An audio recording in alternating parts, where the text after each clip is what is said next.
I now invite you to breathe deeply and listen not just with your ears but with your spirit. For the words that follow are not of striving or chasing, but of becoming. You are not here by accident. You are here because the wealth you desire already desires you. The riches you dream of are not far away. They are already circling your field, waiting for permission to land. And now we give it. You are entering a month unlike any before. A month of divine alignment, a month of effortless magnetism, a month where the universe flows all its rivers of abundance directly to you. In this moment, you no longer hope you know. You no longer wish you accept. You no longer doubt you declare. Millionaire energy is now in your atmosphere. It whispers softly, I am yours. I was always yours. You don't need to force. You don't need to hustle. You only need to open. Open to miracles. Open to ease.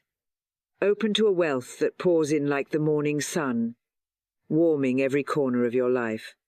Repeat gently now, as if brushing gold over your soul. I am ready. I am worthy.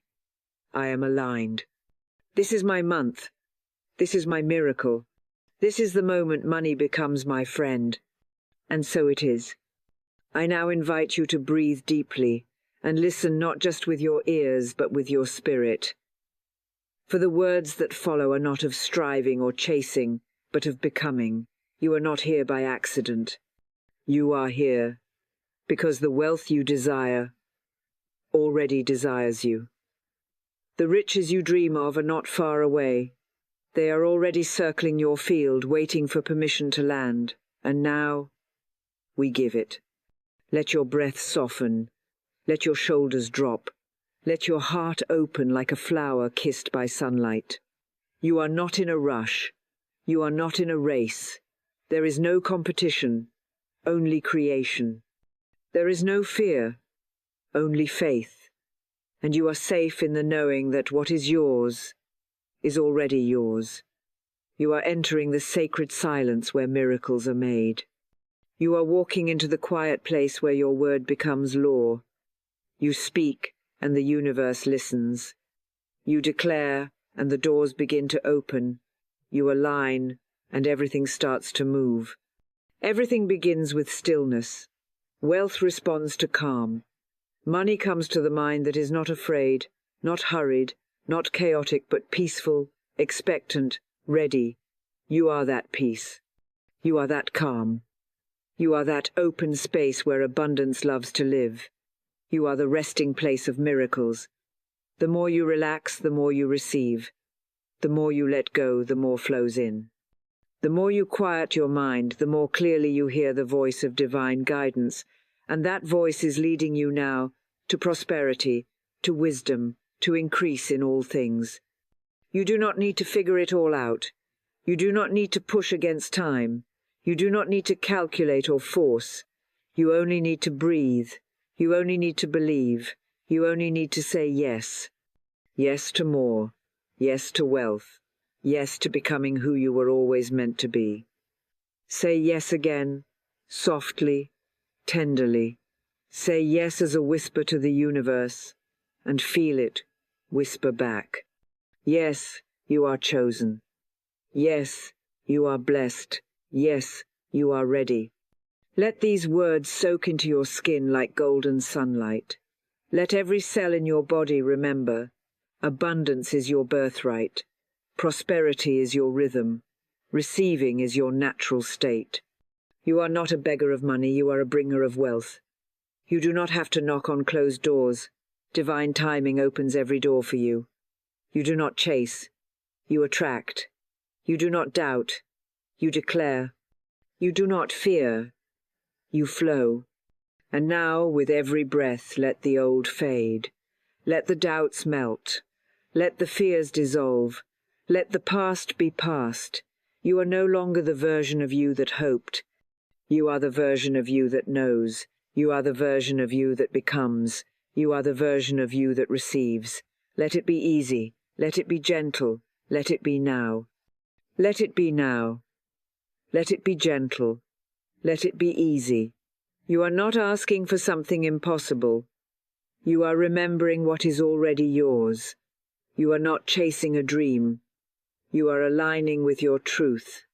You are not reaching out into emptiness. You are receiving from a field that already knows your name, and you are becoming not in the future, but in this very breath. You are becoming the one who already has. You are becoming the one who already knows. You are becoming the one who already is. You are not far from wealth. You are not separate from it. You are not behind. You are not late. The truth is, nothing has been missing. You are already surrounded by the evidence. You are already walking among signs. You are already carrying the light of abundance within you. Wealth is not somewhere else. It is not in someone else. It is not waiting for another time or another version of you. It is here. It is near. It is now. You don't have to beg. You don't have to plead. You don't have to hustle or shout. The energy of wealth is soft. The energy of wealth is patient. The energy of wealth is drawn to faith. You carry that faith now. You carry the calm, knowing that all you desire is making its way toward you. You are the magnet. You are the channel. You are the sacred ground where the divine seeds of prosperity are already planted. Say it softly with your soul. I am ready. I am available. I am becoming. Let those words echo through every part of you. I am ready. I am available. I am becoming. There is no part of you that needs to fix anything. There is no piece missing. There is only unfolding. There is only receiving. There is only becoming. Everything you desire already desires you. Say it again. Everything I desire already desires me. Money is not running away from you. It is circling you. It is blessing you. It is preparing to land. You do not need to prove your worth. You do not need to earn your deserving. You already are enough. You already are worthy. You already are the one. Feel the energy rising gently. Feel the soft waves of wealth brushing up against your soul. Feel the inner agreement, the deep yes, the quiet opening. There is no force here, only faith. There is no noise here, only knowing. There is no panic here, only peace. You are not trying to become something new. You are remembering what you've always been. You are the one money is looking for. You are the one opportunities are seeking. You are the one who aligns and allows. You are the one who receives with grace, with ease, with peace. Let it be easy. Let it be now. Let it be you. Let it be you. Let it be the calmest version of you, the version that doesn't need to prove, the version that doesn't need to push, the version that knows, because it simply knows. You are not in a hurry. You are not in a race. You are no longer tangled in timelines or trapped in pressure. You are resting in alignment. And in this rest, the wealth you've longed for begins to find you. In this rest, the answers you've chased begin to appear. In this rest, the month becomes more than day-sit, becomes a divine unfolding. This is not just a month. This is the month. This is the month of alignment, the month of clarity, the month of divine right action, flowing from divine right peace. This month has a rhythm that agrees with your soul. This month holds doors that open at your arrival. This month holds miracles that carry your name. You are not walking into this month hoping. You are walking in knowing. Knowing that this is the season for breakthrough. Knowing that this is the moment of flow. Knowing that this is the time to receive without resistance. You are safe to believe in sudden shifts. You are safe to believe in instant favor. You are safe to believe that what once felt impossible is now becoming your reality. Let your mind say yes. Let your heart say yes. Let your spirit whisper again and again, yes, this is the month. Yes, this is the moment. Yes, this is the miracle I've prepared for. The miracle I'm open to. The miracle that feels like peace. You are no longer counting the days. You are no longer watching the clock. You are walking in divine timing, and divine timing is never late. Say it gently to yourself. Divine timing is never late. I am always on time. I am always aligned. I am always in perfect position for increase. Let that truth calm your nervous system. Let that truth hold your thoughts. Let that truth cradle your energy. You are no longer striving for alignment. You are aligned. You are no longer chasing timing. You are in time. You are no longer waiting for your life to begin. It has already begun. The month ahead does not carry fear. It carries favor. The days ahead do not carry pressure. They carry peace. The hours ahead do not carry burden. They carry blessing. Say it slowly. Softly I walk in blessing. I breathe in blessing. I live in blessing. Every day in this month is a day of unfolding. Every moment is a step toward the wealth already prepared for me. Every breath is a confirmation that I am becoming, without force, without fear, without delay. You are in rhythm now, you are in flow now, you are in peace now. Let it be gentle, let it be kind, let it be soft and still and sure. Let this month become your testimony. Let this time become your treasure. Let this now become your new. Let this now become your new. Let it become the new way you move, the new way you breathe, the new way you believe. Let it become the soft, sacred space where money is no longer a stranger but a friend. Where wealth is no longer something you wish for but something you walk with.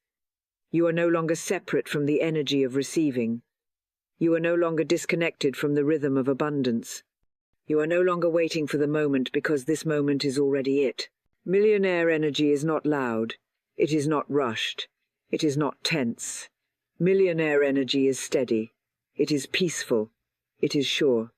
You carry that energy now. You carry it in your presence, in your breath, in your being. You are no longer looking outside of yourself for proof. You are no longer asking the world to confirm what your soul already knows. Wealth flows to you not because you demand it, but because you allow it, because you say yes to it with your frequency, with your softness, with your deep, calm knowing. You are not becoming a millionaire through stress. You are becoming a millionaire through stillness, through surrender, through subtle shifts that feel like peace. You are the soil for sudden wealth. You are the atmosphere for unexpected increase. You are the perfect environment for prosperity to grow.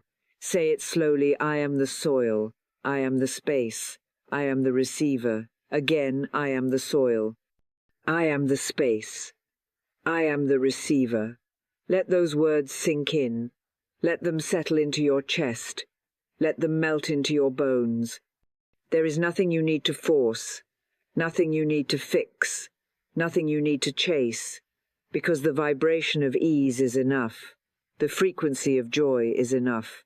The softness of your yes is enough. And in that yes, money hears you. In that yes, opportunities remember you. In that yes, the divine orchestrates everything for you. You don't need a perfect plan. You need a peaceful heart. You don't need to know all the steps. You need to trust the next breath. You don't need to carry the weight. You are carried. Millionaire energy does not rush. Millionaire energy flows. Millionaire energy trusts. You are in that trust now. You are in that gentle rhythm now. The current is taking you where striving never could. The current is guiding you where force never will. You are floating into the frequency where wealth feels natural, where money feels safe, where miracles feel normal. Say it softly, I float in favor. I float in blessing. I float in divine wealth. Let your inner world stay calm. Let your thoughts stay quiet. Let your spirit stay steady. This is not the energy of trying. This is the energy of becoming. Not someday, but now. Not through effort, but through alignment. Not through noise, but through peace. Let it be easy. Let it be gentle. Let it be always flowing to you. Let it be always flowing to you. Let it be always around you, always within reach, always responding to the stillness inside of you. You do not need to chase the current when you are the current. You do not need to run after abundance when you are already the place it wants to be.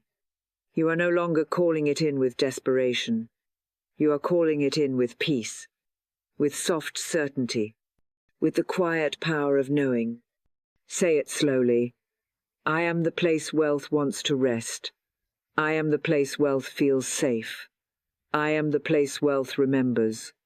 You are that space now, a space of rest, a space of flow, a space of grace. There is no tightness in this energy. There is no fear. There is only openness. There is only ease. There is only readiness. And you are ready. You are ready because you are no longer trying to become. You are ready because you are remembering who you are. You are remembering what has always been yours. You are remembering that you don't need to fight for what's already in your field. You are remembering that the vibration of receiving is quiet, soft, and sure. You are remembering that wealth flows to surrender. Wealth flows to trust. Wealth flows to love. Let these words settle into your soul. I don't need to force. I only need to open. I don't need to push. I only need to receive. I don't need to rush. I only need to align. And in that alignment, all things are made new. All doors begin to open. All rivers begin to pour. All blessings begin to unfold. There is no effort here, only energy. There is no tension here, only timing. There is no doubt here, only direction. And you are walking in that direction now without resistance, without fear, without the noise of the old story. You are writing a new story, a story of flow, a story of favor, a story of peace. Say it again. I am writing a new story. I am writing it in rest. I am writing it in rhythm. I am writing it in divine wealth. Let yourself repeat that story until it replaces every old belief. Let yourself say the words until they feel natural on your tongue. I am chosen. I am ready. I am abundant. I am receiving. I am chosen. I am ready. I am abundant. I am receiving. You are not repeating just for comfort. You are repeating for transformation. You are softening your energy into a place where miracles recognize you. You are letting go of the noise so you can hear the whisper of the new. You are the one now. You are the one who no longer waits. You are the one who welcomes. You are the one who flows gently into everything meant for you. You are not chasing. You are attracting. You are not fearing. You are opening. You are not hoping. You are embodying. Let it come gently. Let it come surely. Let it come now. Let it come now. Let it come in waves of warmth. Let it come like the morning sun rising slowly over the still water of your soul. Let it come not with noise, but with grace. Not with struggle, but with softness. Not with effort, but with ease. You are no longer preparing to receive. You are receiving. You are no longer asking if it's possible. You are living in the yes. The yes that opens every channel. The yes that unlocks every gate. The yes that money understands. The yes that opportunities follow. You are now in a state of gentle welcoming, a state of sacred permission, a state where the doors remain open and nothing needs to be forced. Say it softly, I allow. I allow. I allow. I allow abundance to come in ways I can see and ways I cannot see. I allow wealth to find me, gently and without resistance. I allow blessings to arrive without warning, without struggle, without delay. I allow. I receive. I expand. This is your state now, the state of quiet wealth, the state of unshaken belief, the state of inner calm that speaks louder than any loud voice of fear. You are not listening to fear anymore. You are listening to flow. You are listening to love. You are listening to truth. And the truth is, you are the one abundance has been waiting for. You are the one the universe wants to bless.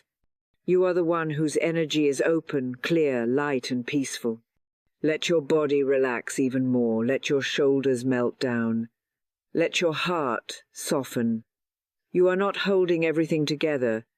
You are being held. You are being supported. You are being carried by something greater than logic, greater than timing, greater than circumstance. You are being guided by grace. You are being lifted by faith. You are being moved by the quiet power of knowing. Say it again, I am ready. I am open. I am aligned. I am safe to receive. I am ready. I am open. I am aligned. I am safe to receive. These words are not just sounds, they are vibration. They are intention. They are agreement with the divine flow that brings all good things to you. And they are working in you now. They are shifting your atmosphere. They are lighting your path. They are shaping your month with peace and with plenty. You are not waiting for proof. You are walking in proof. You are not seeking evidence. You are the evidence. You are not wondering when. You are saying yes to now.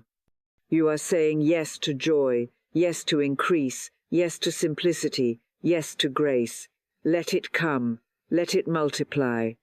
Let it surround you gently, quietly, peacefully.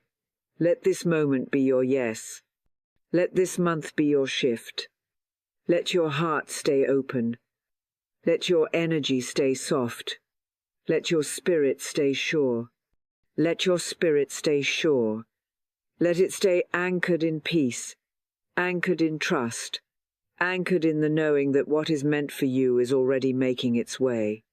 Let your soul remain still in the truth that there is nothing missing, nothing broken, nothing delayed.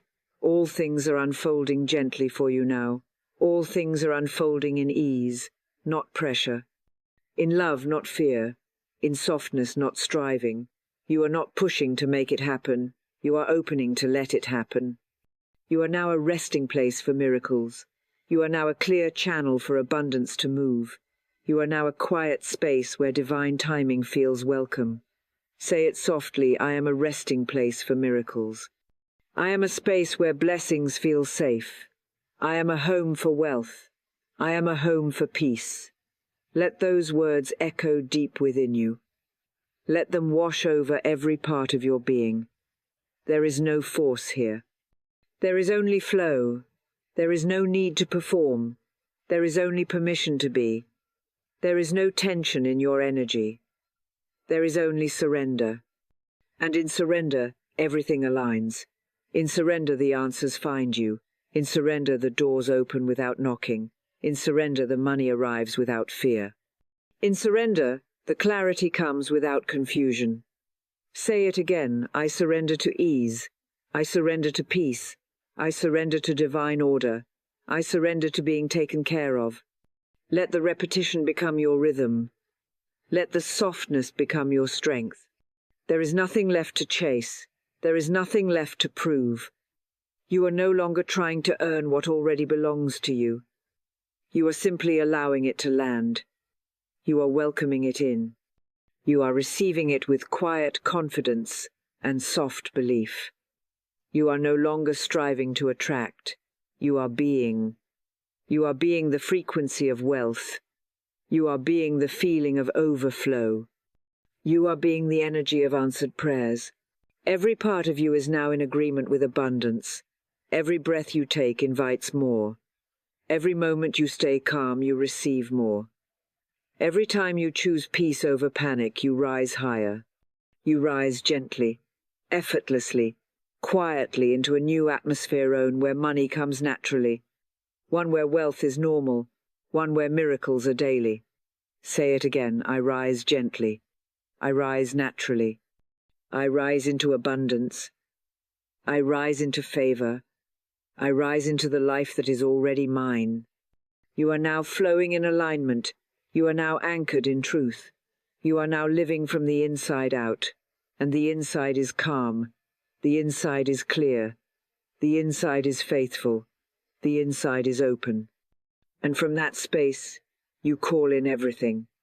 Not by chasing it, but by becoming the one who is ready, the one who is steady, the one who is willing to receive, the one who stays soft, stays trusting, stays aligned with peace. I now stand in perfect faith that what is mine comes to me. I do not chase. I attract. I do not beg, I believe. I am rich with divine substance, and wealth flows to me in streams of ease. All that belongs to me by divine right is released and reaches me in perfect ways, under grace, in a perfect season. Every dollar I desire is already circling back to me multiplied. Every opportunity I need is already unfolding before me. I walk in the rhythm of divine timing. I rest in the truth that nothing is withheld from me. My success is certain. My supply is endless. My good is unstoppable. Infinite Spirit, open the way for great abundance to flow to me. Let every channel be clear. Let every door swing wide. Let every step be guided. I am ready. I am willing. I am receiving. The walls of lack fall away. The path of prosperity shines bright. I walk forward in faith. I rest in knowing, and I rise in divine wealth now and always. And so it is. Your wealth is not stuck. Your mouth is. You are not cursed. You are not forgotten. You are simply out of rhythm with divine law. Every dollar that has ever come into your life and every dollar that has stayed away answered to one thing: your word. Not your desire, not your effort, not your hustle, your word. Spoken in rhythm, spoken in faith, spoken in alignment with the unseen law that governs all substance. I do not speak to you today as a philosopher. I speak to you as one who has watched men and women rise from poverty to power, not through strategy, but through spoken law. Their money changed when their mouth changed. Their conditions obeyed their tongue. You were never taught this because the world does not want you to know. It wants you begging, reacting, reasoning, grinding. But spiritual law wants you declaring. Divine law wants you commanding. And when you speak in rhythm with the higher law, wealth becomes your servant, not your master. So I ask you, are you ready to stop rehearsing your condition and start speaking your supply? Are you ready to burn the lie that says money is random and ignite the truth that says money is obedient? Because your mouth is not decoration. It is the divine switchboard of manifestation. It is the instrument through which the unseen becomes visible. And the moment you speak as one aligned with spirit, lack must leave. Now we begin. Let me teach you what was hidden. Let me train your voice to become wealth's command. Let me show you the 9 spoken laws that change everything. In the beginning was the Word, not effort, not strategy, not human wisdom, the Word. And the Word was with God, and the Word was God. This is not poetry. It is blueprint. It is revelation. It is divine instruction. If the universe itself was spoken into being, how can you doubt that your financial reality responds to the same law?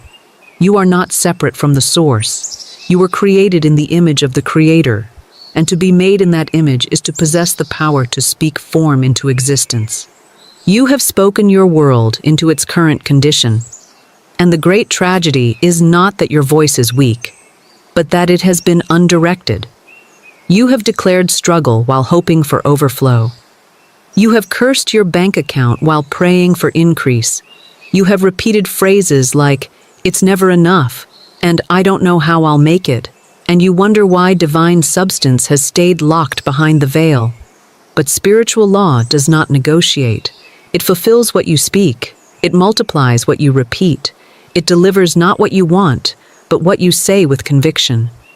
Every law of wealth is activated by vibration, and vibration is released through the spoken word.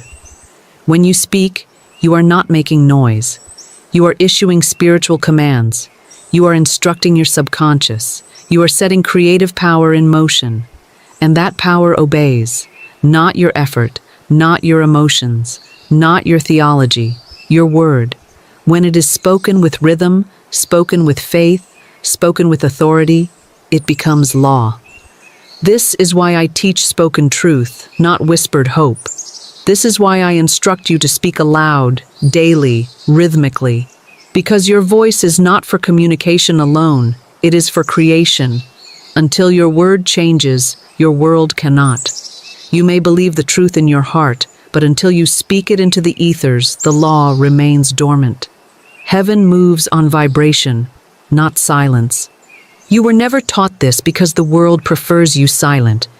It prefers you stuck in thought, bound by confusion, reacting instead of commanding.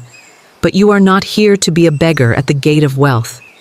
You are here to be a commander of spiritual substance, and your command begins with word.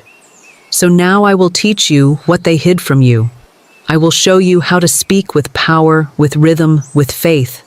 I will give you the 9 laws that govern wealth through voice, not to impress you, to free you. Because when your tongue becomes obedient, your life becomes miraculous. Your tongue is not flesh, it is fire. It is the gateway through which divine law enters matter. It is the sword that cuts through the appearance of lack. And if you do not train it, it will betray you. It will echo what you fear instead of what you believe. It will rehearse what you see instead of declare what must be. That is why the spoken word must be disciplined. You do not get wealthy by thinking positive. You get wealthy by speaking with rhythm, with authority, with full agreement between your spirit and your speech. Most people speak like beggars. They hope with their lips and doubt with their breath. They sprinkle in affirmations and sabotage them with complaints. They declare abundance and then say things like, "Money's just not coming in," or "I never catch a break." That is not spiritual power. That is vibrational confusion. And law does not reward confusion. It fulfills clarity. It obeys consistency. It multiplies what is spoken with rhythm. So I teach you now. Stop describing your life. Declare it. Stop waiting for conditions to change before you change your language. Change your language, and conditions will obey. Begin each day with truth, not as hope, but as law. Say, "My words are divine substance. I do not speak opinion. I speak wealth." Speak to your bank account. Speak to your bills. Speak to the email inbox. Speak to the wallet in your hand. Do not report what you see. Command what must appear. This is not pretending. This is training. You are not speaking to feel better. You are speaking to form reality. And that formation happens through rhythm, through spoken substitution. Every time you catch a fear-based thought, substitute it with declaration. Every time your mouth opens to complain, interrupt it with truth. You say, "I am the vessel of divine supply. All that is mine by spiritual right appears now." You say, "Because I speak in rhythm, I receive in rhythm." You say, "My words are wealth in seed form." You are not allowed to rehearse fear anymore. You are not allowed to joke about being broke. You are not allowed to echo old programming and then cry out for new provision. Your voice must become a sanctuary, a temple, a frequency chamber where only truth is allowed to echo. And that truth, when spoken enough, becomes belief. And that belief, when fused with rhythm, becomes form. Start with a journal. Write the declarations that most disturb your old identity. Read them aloud every morning. Speak them again at noon. Seal them again at night. This is not superstition. This is spiritual architecture. You are not trying to get rich. You are becoming the person who cannot avoid it. Because once your mouth belongs to law, wealth cannot disobey you. There is a science to speech, a rhythm to spoken creation. And once you learn it, not just mentally but viscerally, your world begins to obey your mouth instead of your mood. These first 3 laws are the foundation. They are the pillars upon which all spoken wealth rests. Do not skip them. Do not rush them. They are not ideas. They are frequencies. And when obeyed, they bend the substance of the unseen into visible form. Law 1. The law of creative declaration. The first law is simple, absolute, and divine. I speak wealth, and wealth obeys. This is not poetic. It is vibrational law. Your words create molds. Into those molds, substance must pour. You do not wait to see change before you declare it. You speak it, knowing that divine law never returns void. You say, "Money flows to me richly and endlessly." You say, "The channels of supply are wide open." You say, "I speak wealth into form now, not later." You declare, not as one asking permission, but as one carrying dominion. This law shatters passive affirmations. It removes the timid hopefulness of soft spirituality. This is not manifestation through emotion. This is manifestation through divine command. And when your voice aligns with truth, Nothing can resist the form it demands. Law 2, the law of repetition. What you repeat, you resurrect. Most people repeat failure unconsciously. They repeat lack as humor, worry, habit. They do not realize their repetition is a resurrection. But now you will reverse it. You will choose what to repeat. You will choose what to resurrect. You will speak wealth so consistently, so rhythmically, so boldly, that the entire structure of your subconscious begins to bend toward increase. Do not worry if it feels foreign at first. That is a good sign. It means you are rewiring your internal rhythm. The first time you say, "I am richly supplied," your body may flinch. Say it again and again, until the old rhythm breaks, until the inner contradiction shatters, until your voice becomes your native language of wealth. Repetition is not foolishness. It is spiritual programming. It is how law rewrites the script of your reality. Law 3, the law of substitution. Every time a fear-based thought tries to escape your lips, stop it, replace it, speak a greater truth. That is the law of substitution. You cannot hold two vibrations at once, so when one arises, you choose the dominant one. When lack says, "This won't work," you say, "It is already working." When fear says, "What if I fail?" you answer, "Divine success is inevitable for me." When doubt says, "Be realistic," you declare, "I serve spiritual law, not appearances." You are no longer a slave to reactive speech. You are now a master of substitution. You replace reaction with rhythm. You replace fear with fire. You replace confusion with command. These three laws, creative declaration, repetition, and substitution, form the root system of all spoken wealth. Practice them daily. Speak them aloud. Drill them into the soil of your spirit. Because once these are installed, your voice becomes law. And once your voice becomes law, your life becomes evidence. If the first three laws build your foundation, the next three laws purify your alignment. These are the laws that close the gap between what you say and what you actually live. Because many speak wealth but leak fear. Many affirm abundance but contradict it with tone, with jokes, with sighs, with casual self-sabotage.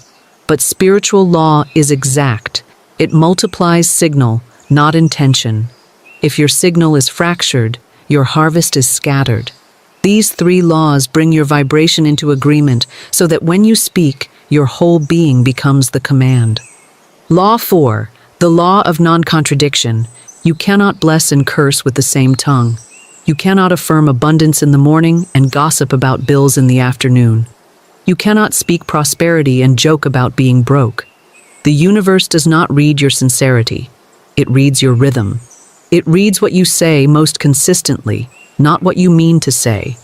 This law demands purity of speech. It demands consistency of vibration. It demands that your tongue no longer play both sides. Say this now. I do not contradict myself. My word is pure. My word is law. Every time you're tempted to contradict truth, pause. Speak a higher word. Speak the greater law.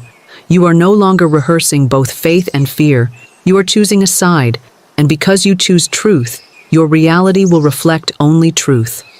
Law 5, the law of divine naming. You must learn to name things rightly. What you name, you claim. What you label, you lock in. Most people name their situation based on fear. They call it bad luck, a disaster, never-ending struggle. And spiritual law says, so be it. But you must name your world according to truth. You do not call it debt. You call it temporary appearance, now dissolving. You do not call it recession. You call it divine reallocation of wealth into my hands. You name what you desire, not what you fear. Remember how God brought form to chaos by naming. Let there be light. Let the waters be gathered. He did not describe. He did not explain. He named. And what was named appeared.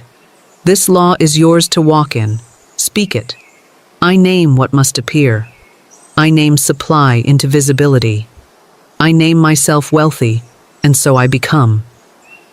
Law 6. The law of embodied tone. Your words are not just sentences, they are containers of frequency, and the tone with which you speak determines their power. If you affirm with uncertainty, you inject the declaration with doubt. If you speak from weariness, the vibration is weakened. But when you speak from embodiment, when your tone reflects ownership, the law responds immediately. This is why some people affirm daily and see no results. Their tone betrays their inner state. They are reciting, not commanding. But you must speak as one already supplied. You must speak wealth like it is oxygen. You must declare with the voice of the already answered. Say, my tone carries the wealth I command. I speak as one who already has. I do not ask, I declare. When you live by these 3 laws, non-contradiction, divine naming, embodied tone, you no longer send mixed signals into the field. You become a clear vessel, a sonic channel, a vibrational authority, and your voice becomes magnetic. It attracts without strain. It draws without chasing. Because now, you no longer speak from effort. You speak from alignment. Now that your foundation is set and your alignment is purified, we move to the laws of manifestation and multiplication. These final 3 laws are not passive truths. They are spiritual weapons. They move money. They dissolve barriers. They open gates. And they do not wait for perfect conditions. They wait for bold obedience. These are the laws of divine speech that call things forth, bless your seed, and ensure that every word you release returns to you, pressed down, shaken together, and running over. Law 7. The law of prophetic speech. You are not here to speak what is. You are here to speak what must be. Prophetic speech is not prediction. It is not forecasting.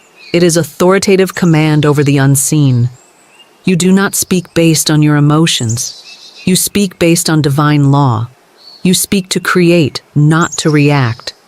When the bills come, you say, this is already paid by invisible substance now made visible. When the client cancels, you say, something better is already being arranged by divine mind. You do not echo facts. You release truth. Prophetic speech bends time. It collapses waiting. It announces supply as if it were already walking through your door. Say, I speak the future I command.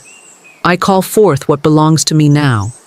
My word is prophetic. It does not return void. Law 8. The law of sealed giving. Giving without word is a missed opportunity. It is like planting a seed without water. But when you speak over every gift, every tithe, every act of generosity, you activate multiplication. This is the law of sealed giving.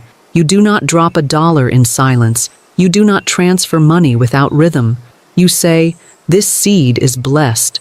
It returns multiplied. It opens divine doors no man can shut.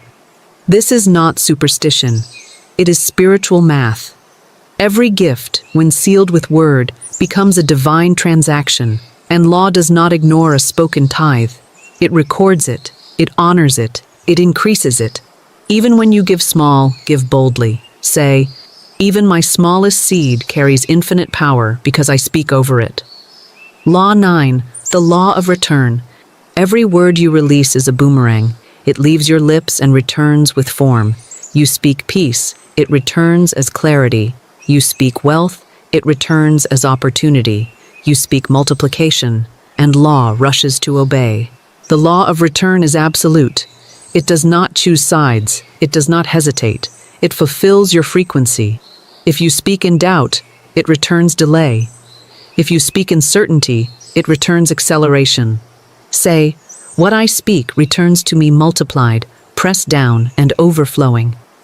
My words are the seeds of my wealth. The return is guaranteed because the law is sealed. When you live by these final laws, prophetic speech, sealed giving, and return, you become a spiritual architect. You build wealth with your voice. You assign every word a mission. You declare the end from the beginning. And the law, being faithful, answers. Because now your speech is not casual. It is covenant. It is not suggestion. It is spiritual instruction sent into the field to return with your good. And it must return. Now that you know the 9 laws, you must become the vessel that carries them. Because knowledge without embodiment is delay, and the only thing that ever blocks your supply is your unreprogrammed mind, not people, not the market, not chance, but the silent program running beneath your declarations, the beliefs that whisper contradiction while your lips try to speak truth. But the subconscious mind is not your enemy. It is your amplifier. It simply repeats what it hears with rhythm and emotion, and it cannot tell the difference between what is imagined and what is real. It only records and repeats. It only installs what is consistently spoken and consistently felt. So now, you must begin the reprogramming. You must speak these 9 laws, not once, but rhythmically. Speak them morning, midday, and night. Speak them when you're inspired. Speak them when you're tired. Speak them until your old vibration crumbles under the weight of your new voice. You do not need to feel it for it to work. You simply need to repeat it until the old self is overwritten by the new rhythm. Here is your practice. Morning. Rise and speak the first 3 laws aloud. Creative declaration, repetition, substitution. Set the tone before the world has a chance to interrupt you. Say, I speak wealth and wealth obeys. Say, my tongue creates divine conditions. Midday. Align with the laws of speech. Clean up your contradictions. Re-speak your truth. Refuse to gossip lack. If you catch yourself reacting, stop and substitute immediately. Say, I name only what I desire. Say, my tone carries my wealth. Evening. Seal the day with the final 3 laws. Speak over your giving. Speak into your future. Expect your return. Let the subconscious drift into rest under the sound of your own prophetic command. Say, this seed is blessed and multiplied. Say, every word I speak returns to me fulfilled. The law does not require you to shout, but it does require you to believe, and belief is not a feeling. It is a frequency of word repeated until the subconscious yields. The old stories will resist, the patterns will push back, but you do not bow, you do not explain, you do not process. You speak again, you repeat again, you substitute again, until the program shifts, until your inner dialogue changes, until you no longer affirm truth, you become it. When you do this consistently, your outer life cannot resist. Conditions begin to change, supply begins to flow, opportunities appear without strain. Why? Because you are no longer a divided signal. You are a unified rhythm of divine law.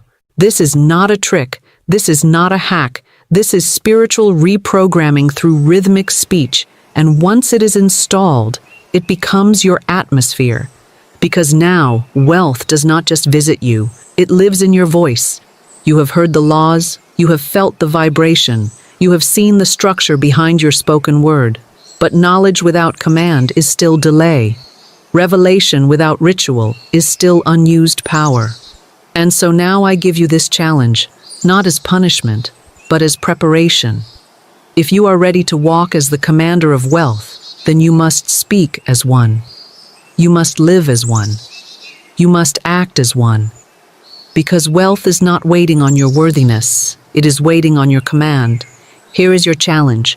Choose any 3 of the 9 laws, the ones that struck your soul, the ones that convicted your tongue, the ones that whispered, "This is what you've forgotten."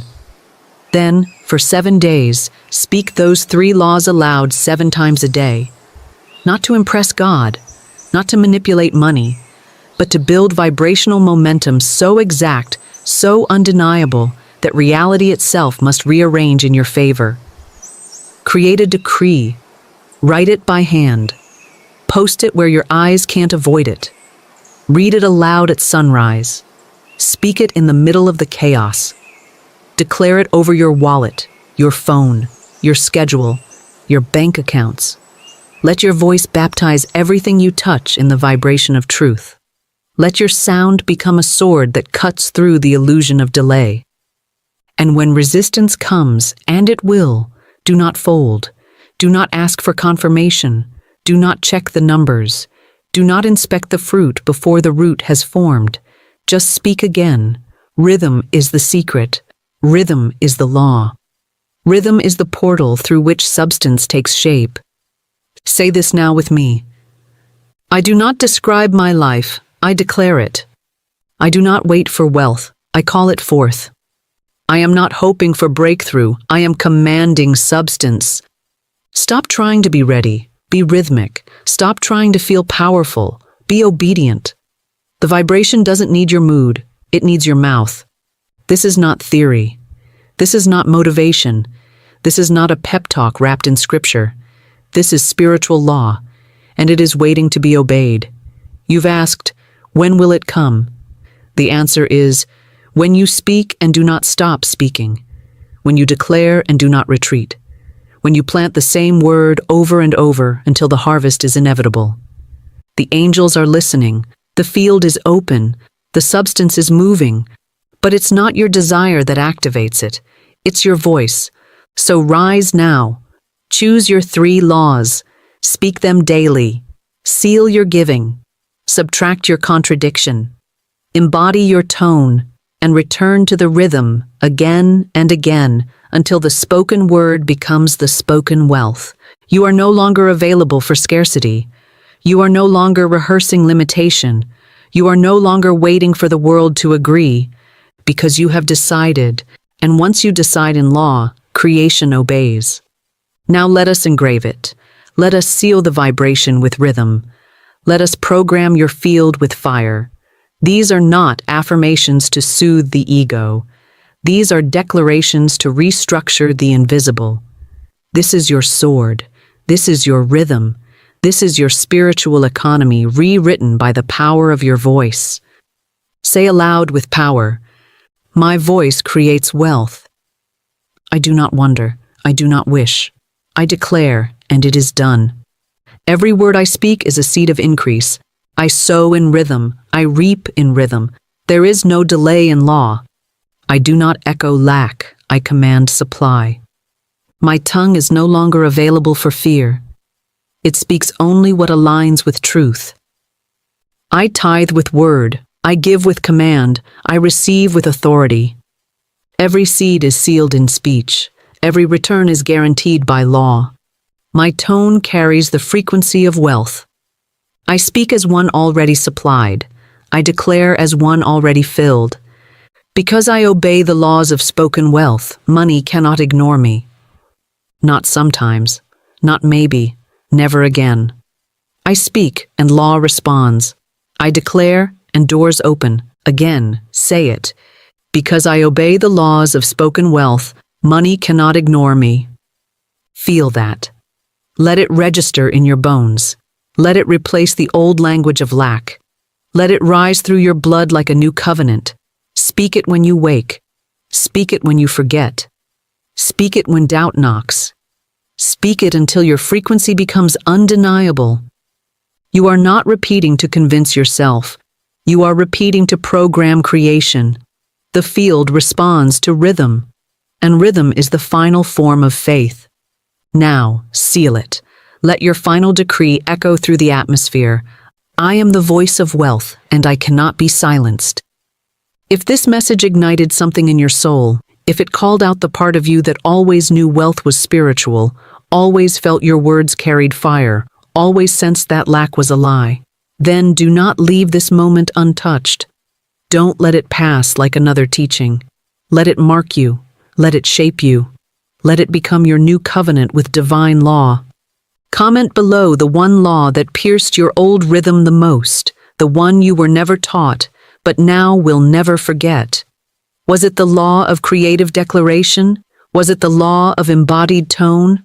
Or the law of sealed giving? Write it, speak it, own it, not for me, for you, for your field, for the invisible realm that is waiting to respond to your command. And if this voice of truth felt like home, subscribe, not to follow me, but to follow rhythm. Because every video here is not entertainment, it is recalibration. It is spiritual alignment. It is your daily return to the truth that you are not a seeker. You are a speaker. You are not a beggar. You are a builder. You are not waiting for provision. You are commanding it through divine law. Come back tomorrow, watch again, speak again, choose a law and walk in it. And remember, rhythm is not just a tool, it is the vibration that reorders everything. When you obey spoken law, spoken wealth obeys you. You are not behind, you are not too late, you are not broken. You are the voice, you are the rhythm, you are the gate. And because you obey law, money cannot ignore you. And so it is. Let us begin by recognizing the infinite abundance that already surrounds us, even before we see it with our physical eyes. October opens its golden gates, a month where harvest is not just of fields and fruits, but of the unseen seeds planted in thought, in word, and in the quiet expectancy of the heart. The atmosphere shifts, and the universe whispers large sums between our coming. This is not a promise of struggle. It is not a message of toil. It is the natural outpouring of divine substance, moving into form, manifesting itself in ways both expected and miraculous. When we hear large sums, let us not think only of coins or paper, but of every form of increase. Prosperity in finances, yes, but also in friendships, in opportunities, in health, in love. For the law of increase knows no limitation. It is impartial, it is exact, and it responds instantly to the words spoken with faith. October is the bridge between the green abundance of summer and the quiet rest of winter. And in this bridge, hidden treasures flow. Many look at the falling leaves and see only an ending, but the awakened soul knows the truth. The leaves fall to make way for richer soil, deeper roots, and a greater harvest. So it is with us. What may appear as loss is but preparation for larger sums that are on their way, moving in the unseen currents of divine order. When we say, large sums between are coming, we affirm that our good cannot be delayed, denied, or diminished. The supply is already in place. The unseen warehouse of spirit is bursting with all that is ours by right of consciousness. It comes through channels visible and invisible. It comes through ideas that flash like lightning, through doors that swing open, through people we did not expect, through circumstances arranged with mathematical precision. We need only to declare it, accept it, and prepare room to receive it. October asks us, are you ready? Have you cleared the clutter of doubt?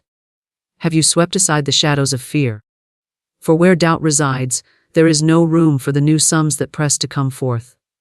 Large sums cannot be housed in a vessel too small, too filled with yesterday's worries. Let us expand, let us stretch the imagination. Let us dare to believe in sudden, glorious increase. The law is simple: what you prepare for, you draw in. Prepare for large sums and large sums appear. Speak it in the morning. October brings large sums between. Speak it at night. My good is flowing to me now in perfect ways. Speak it when appearances deny it, for appearances are but passing phantoms, and the truth is eternal substance. October is not a waiting room, it is a delivery room. Something is being born. Large sums are not far away, they are between the seen and unseen, between thought and manifestation, between word and world. They are already on the way, carried on currents of spirit, seeking the open heart, the expectant soul, the mind that dares to affirms. This is my month of increase, and nothing can stop it. October is a season of unseen harvest and divine increase. To understand this, one must first step away from the narrow view that harvest belongs only to farmers' fields, or the cycles of nature that yield fruit and grain. Harvest is a spiritual law, as constant as the rising sun, and it moves through every life, through every thought, and through every word spoken with belief. The month of October carries a vibration of completion and fulfillment. The air turns crisp, the days shorten, and the natural world reveals a deeper rhythms. What was once unseen beneath the soil now comes forth, ready to be gathered. Just as the earth answers the seasons, the human spirit answers divine timing. What is reaped is always born of what has been sown. Even if the sowing happened long ago, in moments that seemed small, in whispers of intention, in choices made almost unconsciously. When we call October a season of unseen harvest, it reminds us that the richest fruits do not always appear in obvious places.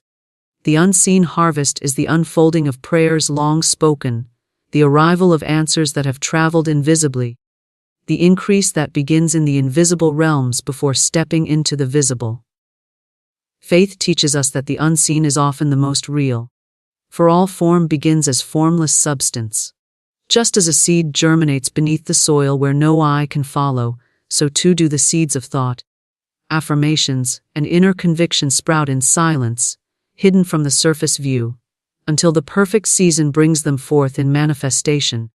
October announces that this is the season when unseen efforts, unseen prayers, unseen alignments, and unseen preparations reveal themselves in the tangible world. Divine increase operates under law, and law cannot be broken. The earth never fails to turn on its axis, the tides never fail to answer the pull of the moon, and so it is with the law of harvest. What one has sown in consciousness, whether of faith, expectancy, generosity, or praise, must return multiplied. October serves as the reminder that this law is at work, and the returns may not always come from the same place where the seeds were sown. A kind word offered in the past may return as unexpected financial blessing.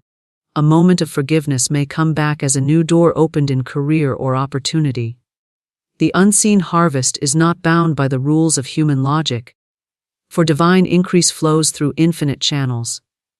October becomes the month where doors open, seemingly of their own accord, where long blocked paths are suddenly clear, and where the heart feels the vibration of more before the eyes can see it.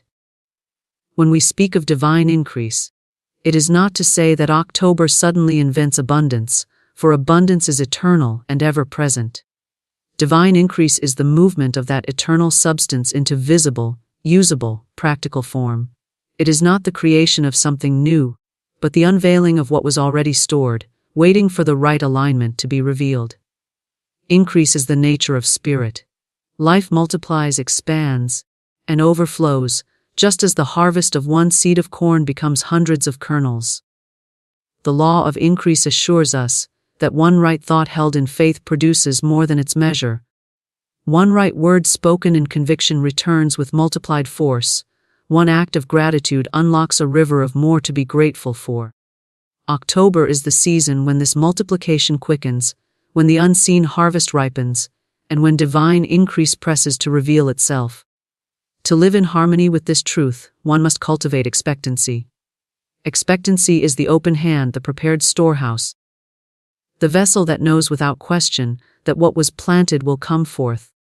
Too often the unseen harvest is delayed, because the soil of thought is hardened with doubt, with fear, with the belief that supply is limited or controlled by circumstances. But October teaches that circumstances are not the cause, they are only the result. Divine increase does not ask permission from appearances. It flows through them, around them, and beyond them. The unseen harvest is never hindered by what the eyes can see, because it is rooted in a law greater than appearances. Consider how nature itself models this truth. The tree does not worry whether the season will bring its fruit.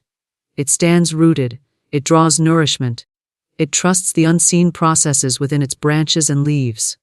And when the time comes, the fruit appears effortlessly, without strain. In the same way, October calls each soul to trust the unseen processes already at work, to know that divine increase has been silently preparing, arranging, multiplying in ways beyond imagination. The fruit will appear because it must, not because one strives to make it appear, but because law guarantees the return of what has been sown. The unseen harvest also teaches patience. Seeds are never planted and harvested in the same breath. There is always a season of waiting, of unseen growth, of silent expansion beneath the surface. Many lose faith in this waiting season, believing that nothing is happening. Yet October reveals that much has been happening all along, hidden from the surface view, preparing for the sudden moment of manifestation. This suddenness is not random. It is the flowering of unseen labor, unseen faith, unseen order that has been building quietly, ready to reveal itself when the soil and the season align. Divine increase often arrives like a surprise, but it is never an accident. It is the natural outworking of the unseen harvest finally stepping into sight. October, then, is more than a month in the calendar. It is a symbol. A reminder that every cycle of life carries a season of manifestation, a season of gathering, a season when what was invisible becomes visible.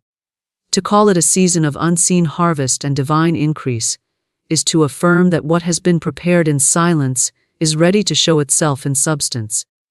It is to recognize that abundance is not approaching from the outside, but is emerging from the inside, flowering into form, flowing through the channels of life as surely as the rivers flow to the sea. Divine increase is the natural birthright of every soul, and October whispers the eternal truth: what you have planted, believed, and affirmed in faith cannot remain unseen forever. It must come forth.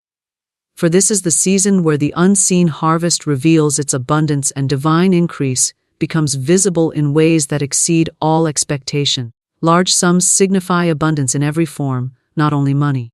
When one hears the phrase, large sums, the natural tendency of the human mind is to imagine stacks of coins, notes, or material wealth placed in the hands.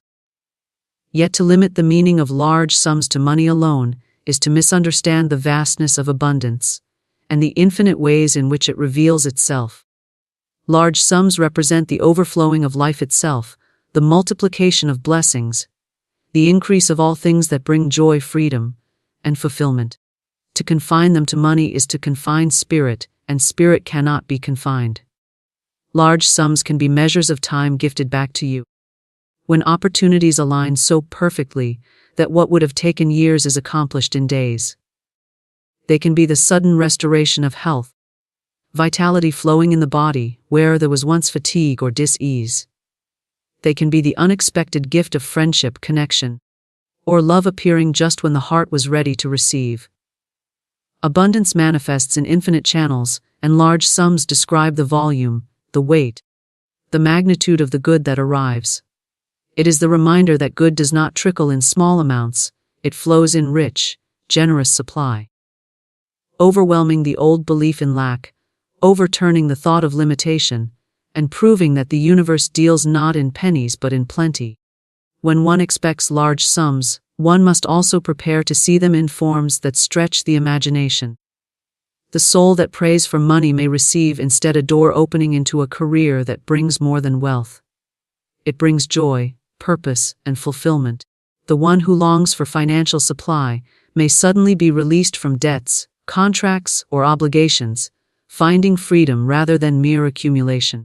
These two are large sums, for freedom is abundance, joy is abundance, and peace is abundance. The essence of large sums is not the number written on a check, but the overflowing presence of divine good that satisfies every need and enlarges every horizon. The universe does not measure abundance in currency alone, it measures it in wholeness.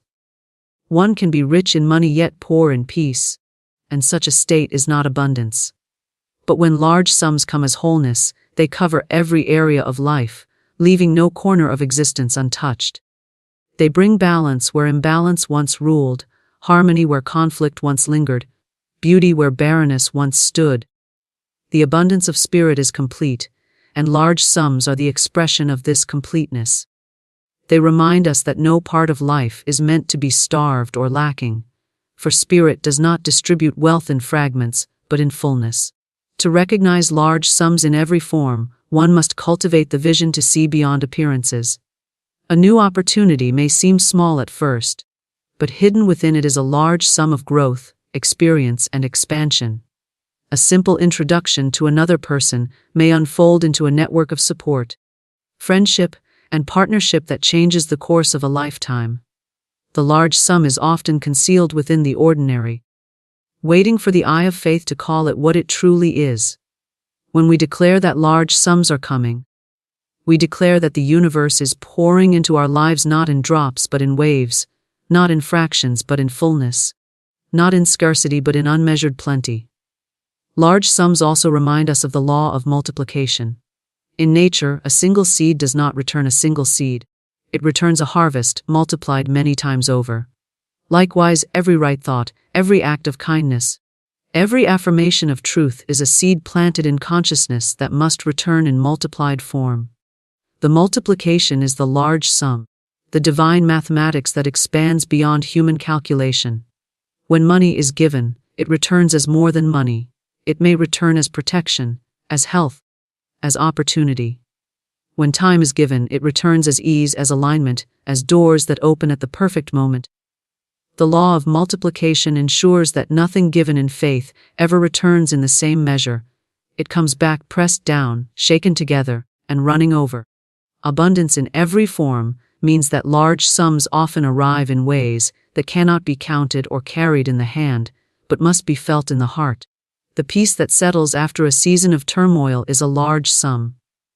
The sudden clarity of mind that reveals the next step is a large sum. The presence of beauty, sunlight streaming through leaves, a melody that awakens joy, the laughter of a loved one.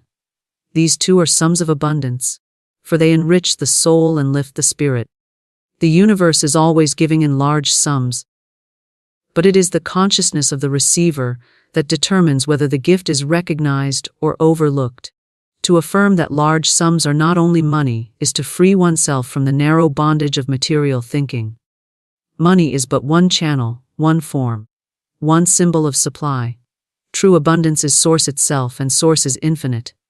Large sums in health can restore years of life.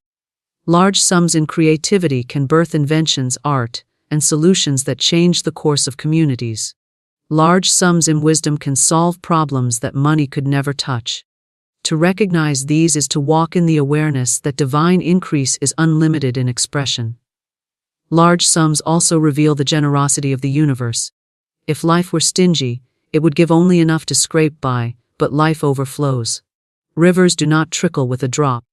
They surge with waters that carve valleys and nourish fields. Trees do not produce a single leaf. They grow forests dense with shade and beauty. Stars do not appear one by one. They flood the sky in uncountable clusters. Everywhere in creation the pattern is clear: large sums, multiplied, overflowing. This is the pattern that applies to every soul, for humanity is not separate from creation but part of it. To live expecting only small measures is to deny the pattern written in the very fabric of existence. Large sums signify a change in consciousness. The mind that once believed in smallness begins to believe in expansion. The heart that once expected only enough begins to expect overflow. The life that once counted only money as wealth begins to see wealth in health, in joy, in freedom, in opportunity. This change in vision opens the door wider, for the universe always answers the level of expectancy. To expect little is to prepare only for little. But to expect large sums in every form is to align with the divine law of increase that has no limit. To walk in the awareness of large sums is to walk with gratitude before the evidence arrives. Gratitude multiplies what is present and calls forth what is unseen. To give thanks for health, even in the smallest measure, is to invite the large sum of vitality. To give thanks for love, even in a single act of kindness, is to invite the large sum of overflowing relationships. Gratitude recognizes abundance in seed form, and thereby prepares for its harvest in multiplied form. Large sums are not a matter of chance. They are the natural outworking of gratitude, faith, and the recognition of Spirit's generosity. Thus, when one affirms that large sums signify abundance in every form, it is an affirmation of freedom, of wholeness, of limitless possibility. It is a declaration that life does not deal in fragments but in fullness, not in scarcity but in supply, not in confinement but in expansion. Large sums are the natural language of spirit, and they express themselves in health, in peace, in joy, in love, in opportunity, in creativity, and yes, in financial provision, but never in money alone. They come in the measure of abundance itself, and abundance has no boundaries, no limits, no lack. What appears as loss is preparation for greater gain. To the surface mind, loss often seems final, as though something valuable has been taken away, leaving behind emptiness or lack. Yet in the higher order of life, loss is rarely loss at all. It is transition, movement, and rearrangement, clearing away what no longer serves in order to make space for what is greater. When leaves fall from the trees in autumn, one might call it loss, But it is not so. The falling leaves enrich the soil, nourish the roots, and prepare the tree for the strength it will need in the coming spring. The tree is not diminished, it is being readied. In the same way, what appears as loss in human experience is often the invisible hand of divine order making room for increase, ensuring that the greater harvest can find its place. The principle behind this truth is simple: there is no vacuum in spirit. Where something is removed, something else must take its place. If one has lost a position, an opportunity, or a possession, it is because that space is needed for something more fitting, more expansive, more aligned with the soul's growth. The universe never subtracts without multiplying, never diminishes without preparing to restore in greater measure. The apparent loss is a signpost, signaling that one chapter is closing so that another can begin. To cling desperately to what has been removed is to resist the law of circulation. But to release it in trust is to open the hands wide for the greater gift that is already prepared. Many people misinterpret loss as punishment or misfortune, but in truth, it is often the greatest blessing concealed in disguise. A relationship may dissolve, and in the pain of its departure one may feel abandoned or betrayed. Yet that very ending creates space for a deeper love, a truer partnership, or the freedom needed for self-discovery. A career may collapse, a job may be taken away. And though the immediate reaction is fear of scarcity, the space opened becomes the soil for new opportunities, new paths, and creative ventures that would never have emerged without the loss of the old.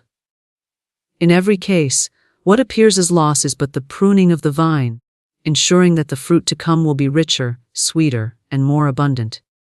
The idea of preparation is vital, for preparation is the unseen foundation of manifestation.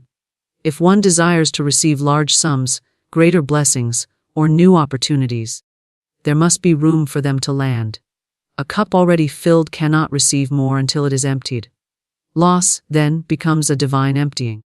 It is the universe saying, "Prepare, for something greater is ready to flow." The human heart may grieve the emptying, for it is natural to feel the sting of release, but faith looks beyond appearances and understands that nothing truly good is ever taken away. What departs is always the shadow of what is meant to come, the lesser form that must step aside so the greater form can take its place. Consider the soil that must be broken before the seed can grow. To the soil, the plow feels like destruction, cutting deep furrows and turning everything upside down. Yet without that disruption, the seed could never be planted, and without planting, there could never be harvest. So it is with loss. It may feel like something has been torn open, but in truth, it is the furrow that makes space for new life. The pain of the process is but the preparation for the joy of increase. The field is not ruined by the plow, it is made fertile. The life is not ruined by loss, it is made ready. To those who walk by sight alone, loss appears cruel. But to those who walk by faith, loss is recognized as part of a higher order. Faith knows that the divine plan is never to diminish, but always to enlarge, never to wound, but always to heal, never to strip away without also clothing in greater abundance.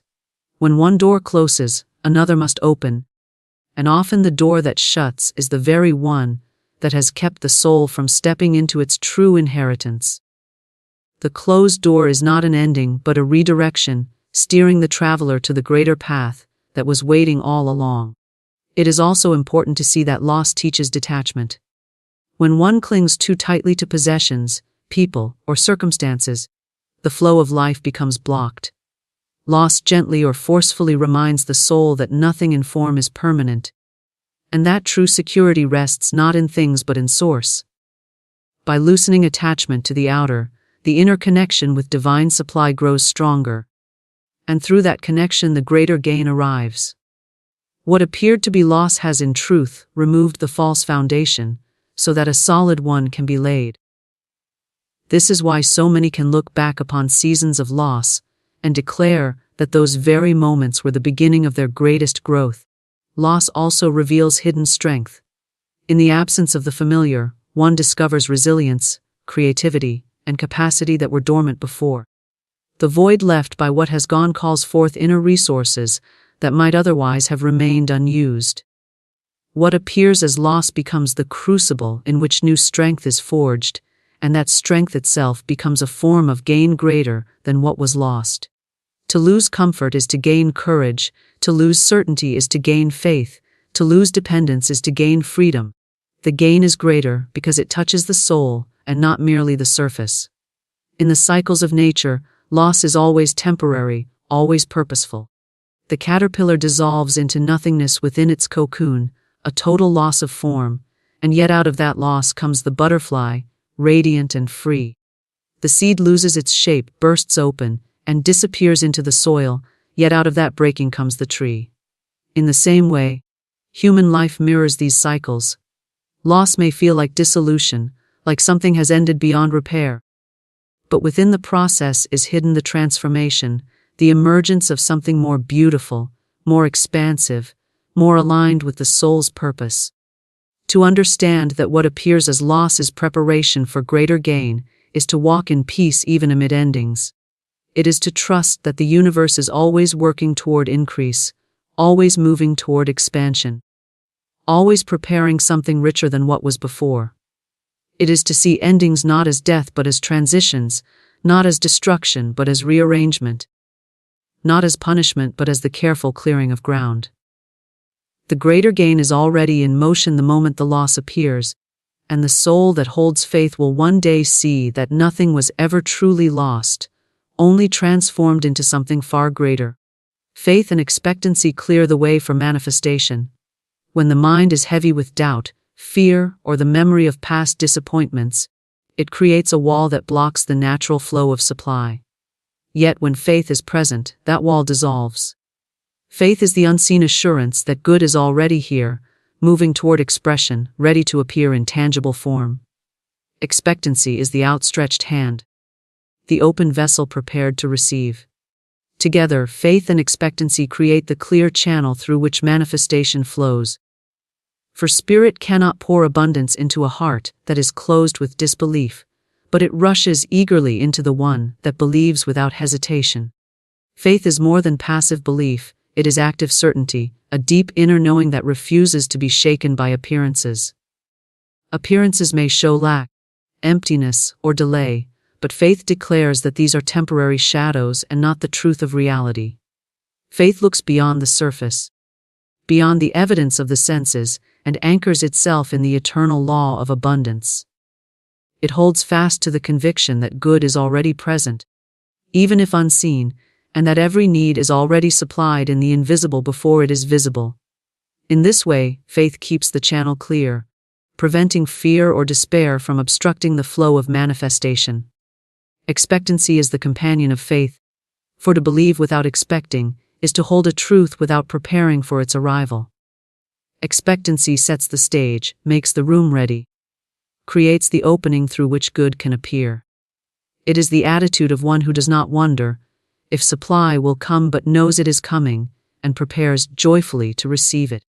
Expectancy is the mother preparing the nursery before the child arrives, not questioning whether the birth will happen, but acting in confident assurance that it is already underway. Expectancy is the farmer clearing barns before harvest, not asking whether the crops will grow, but knowing they are already ripening in the field. This readiness clears the way for manifestation, because the universe always fills the place that is prepared for it. Faith without expectancy may affirm truth but fail to receive it, for there is no opening created. Expectancy without faith may prepare, but without inner conviction the preparation will collapse under doubt. When both are joined, the path is made smooth, the way is opened, and manifestation becomes inevitable. Faith says, "It is so," and expectancy says, "I am ready for it now." Together, they align thought, word, and action with the divine law of supply, and the unseen becomes seen. The act of expectancy changes the atmosphere of the mind. A person expecting increase carries a lightness, a confidence, a readiness that radiates. This inner state draws conditions, people, and opportunities into alignment, for the universe responds to the energy one projects. When expectancy is alive, every step feels purposeful. Every encounter holds possibility, and every day carries the sense of something about to unfold. This vibration itself is magnetic, attracting manifestation in ways the doubting mind could never calculate. Faith and expectancy also remove the clutter of fear. Fear imagines obstacles, delays, and disappointments, creating a clouded vision that prevents one from recognizing opportunities, even when they appear. Expectancy clears that cloud, allowing the eyes to see with clarity, to recognize open doors, to step into alignment with confidence. Faith ensures that even when the door looks closed, it is not mistaken for finality, for faith knows that doors open by law, not by chance. Thus, faith keeps hope alive, expectancy keeps the vessel open, and manifestation flows naturally as the next step in divine order. To understand how faith clears the way, one must see that doubt is a form of resistance. It is as though one hand is reaching out to receive, while the other pushes the gift away. This divided state blocks manifestation. But when faith fills the whole being, there is no division, no resistance, only openness. This openness allows supply to move swiftly, unhindered by inner conflict. Expectancy strengthens this openness by preparing outwardly for what is believed inwardly. For example, the one expecting opportunity polishes their skills, organizes their affairs, and makes space in their schedule, because they know the opening will come. The one expecting financial increase clears debts, sets intentions for its use, and makes plans, not out of wishful thinking but out of certainty. These preparations are signals to the universe that the way is clear and the vessel is ready. Faith and expectancy also work by aligning one's words with one's belief. Words of complaint, worry, or fear contradict the silent affirmation of faith and block the channel. But words of confidence, gratitude, and anticipation magnify the inner conviction and strengthen expectancy. To say daily, "I am ready for the good that belongs to me," is not empty repetition, it is the conscious shaping of thought into form, the clearing away of mental clutter that would otherwise create delay. The spoken word charged with faith carries power, for it declares into the unseen and calls forth the seen. Manifestation is never about forcing or striving, it is about allowing. Faith and expectancy create this allowance. They do not push or demand but open and invite. The anxious mind tries to control how supply should come, through whom, or in what form. But faith surrenders the how and holds only to the certainty that it will come in perfect ways. Expectancy does not dictate the channel, it simply keeps the vessel open for any channel to pour through. This openness ensures that manifestation can appear in ways far beyond the limited plans of the human mind. In every story of increase, faith and expectancy are present. The patient who recovers does so not only by medicine, but by faith in health and expectancy of healing. The entrepreneur who succeeds does so not only by strategy, but by faith in their vision and expectancy of opportunity. The artist who creates does so not only by skill, but by faith in inspiration and expectancy of expression. These unseen forces shape the visible outcome, for manifestation is always born in consciousness before it appears in form. To live with faith and expectancy is to walk daily in the energy of preparation. It is to rise in the morning with the inner declaration that good is on its way, and to carry oneself through the day with the awareness that manifestation may appear at any moment. It is to act as though the harvest is already ripe, as though the door is already swinging open, as though the gift is already in hand. This state of being magnetizes supply, for the universe delights in filling the vessel that is empty yet ready, in answering the heart that believes yet waits in joyful expectation. Faith and expectancy are the invisible architects of manifestation. They shape the unseen, clear the space, prepare the ground, and open the channels. Without them, the flow of good is hindered, delayed, or overlooked. With them, the flow is natural, immediate, and abundant, because spirit rushes eagerly into every prepared space.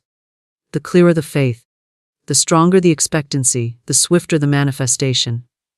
To hold them both is to live not in doubt or delay, but in readiness, in trust, and in the certainty that what is unseen is already moving into form. October is not a waiting room, but a delivery room. Too often people move through seasons of their lives imagining themselves to be in suspension, believing they are held in some undefined pause, where nothing is happening, nothing is moving, and nothing is being given. They tell themselves they must wait, that their desires are delayed, that manifestation is distant. Yet October does not carry the vibration of postponement. October is not the month of delay, it is the month of birth, where what has been gestating in the unseen finally presses forward into visibility. Just as the earth yields its harvest in this season, so too does the unseen work of spirit yield visible outcomes. It is not a time of merely waiting, it is a time of receiving, of delivering, of welcoming into form what has already been prepared in the invisible. A waiting room suggests stillness without progress, an indefinite holding space where time drags without change. But a delivery room is filled with expectancy, urgency, and the certainty that something new is arriving. In a delivery room, no one questions whether the birth will happen, they know it is happening, and the atmosphere is charged with preparation and anticipation. This is the quality of October. The unseen harvest has already been conceived, nurtured, and grown, and now it comes forth. What was once invisible becomes visible, what was once promised becomes present, what was once hoped for becomes tangible reality. The energy is not of passive waiting but of active emergence, the joyful knowing that the time of delivery has arrived. October holds within it the rhythm of culmination. The seeds planted in prior seasons, whether seeds of thought, word, or action, have been silently growing beneath the surface. To the outward eye, it may have appeared that nothing was happening. The soil seemed quiet, the fields empty, the prayers unanswered. Yet beneath the still surface, life was moving, roots were spreading, an increase was preparing itself in silence. October announces that the silent growth is over, and now the time has come to bring forth the fruit. It is the season where the invisible process reaches its appointed hour, and what once seemed like waiting is revealed as preparation. In a delivery room, there is effort, there is intensity, but there is no doubt about the outcome. The entire focus is on welcoming the new life that is emerging. This same intensity belongs to October. It is the month when spiritual labor produces visible fruit, when the dreams carried in the womb of consciousness find expression in form. The delays of the past are not denials, they were simply gestation, the necessary season for growth. October is the moment when gestation ends and manifestation begins. It is not an empty hallway but the doorway of arrival. To see October in this way shifts the entire perspective of the soul. Instead of saying, "I am waiting," one begins to say, "I am receiving." Instead of sighing with delay, one breathes with expectancy. The posture of the heart changes from passivity to readiness, from resignation to celebration.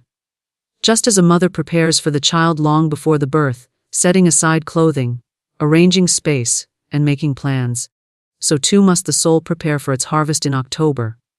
For in a delivery room, the question is never if, but always when, and the when is now. This perspective also teaches that apparent endings are not closures but births. The falling leaves of October do not signify death. They signify the release that makes way for new life. The ending of one chapter is the birth of another. The closing of one door is the delivery of a new path. The soul that mistakes these shifts as endings falls into despair, but the soul that recognizes them as birth steps into joy. October, as a delivery room, reminds us that every seeming loss, every closing, every transition is in truth the prelude to manifestation. Nothing is being taken away, everything is being delivered in a higher, richer, fuller form. In a delivery room, timing is sacred. One cannot rush the birth, nor can one halt it once it has begun. The process unfolds in divine order, and the new life emerges at the precise moment it is ready. October operates under the same law. The blessings arriving in this season come not too early, not too late, but exactly on time. Though the mind may have longed for them sooner, they arrive at the perfect moment. When the vessel is ready to receive, when the soil is fertile, when the environment can support growth. Faith trusts this timing. Expectancy prepares for it, and together they welcome the manifestation that has been ordained. October is also a reminder that manifestation is not distant, it is immediate. The harvest does not belong to some far-off season, it belongs here and now.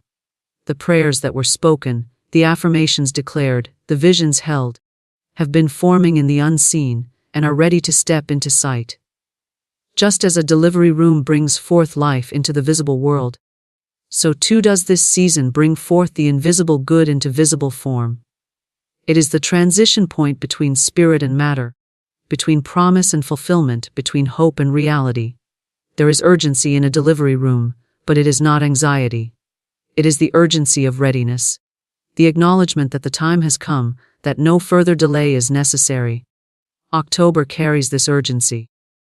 It whispers to the soul that the time of waiting is over, that the time of delivery has begun. It calls for preparation, for clearing space, for making room in consciousness and in life for what is arriving. Just as a mother makes space in her arms for the newborn, so too must the soul make space in thought and environment for the blessings now pressing to appear. The metaphor of October as a delivery room also teaches the necessity of cooperation. In birth, one works with the process, not against it. Resistance only increases struggle, but surrender and cooperation bring the flow of life into manifestation. In the same way, October asks for surrender to divine order. It asks the soul to release control, to cease clinging to old patterns, and to allow the natural process of manifestation to unfold. The greater good is already in motion, and cooperation clears the way for its swift appearance. To live October as a delivery room is to walk in constant expectation of newness. Each day carries the potential of birth, each moment the possibility of arrival. It is to hold the awareness that something is always being delivered, that manifestation is not a distant event, but an ongoing unfolding.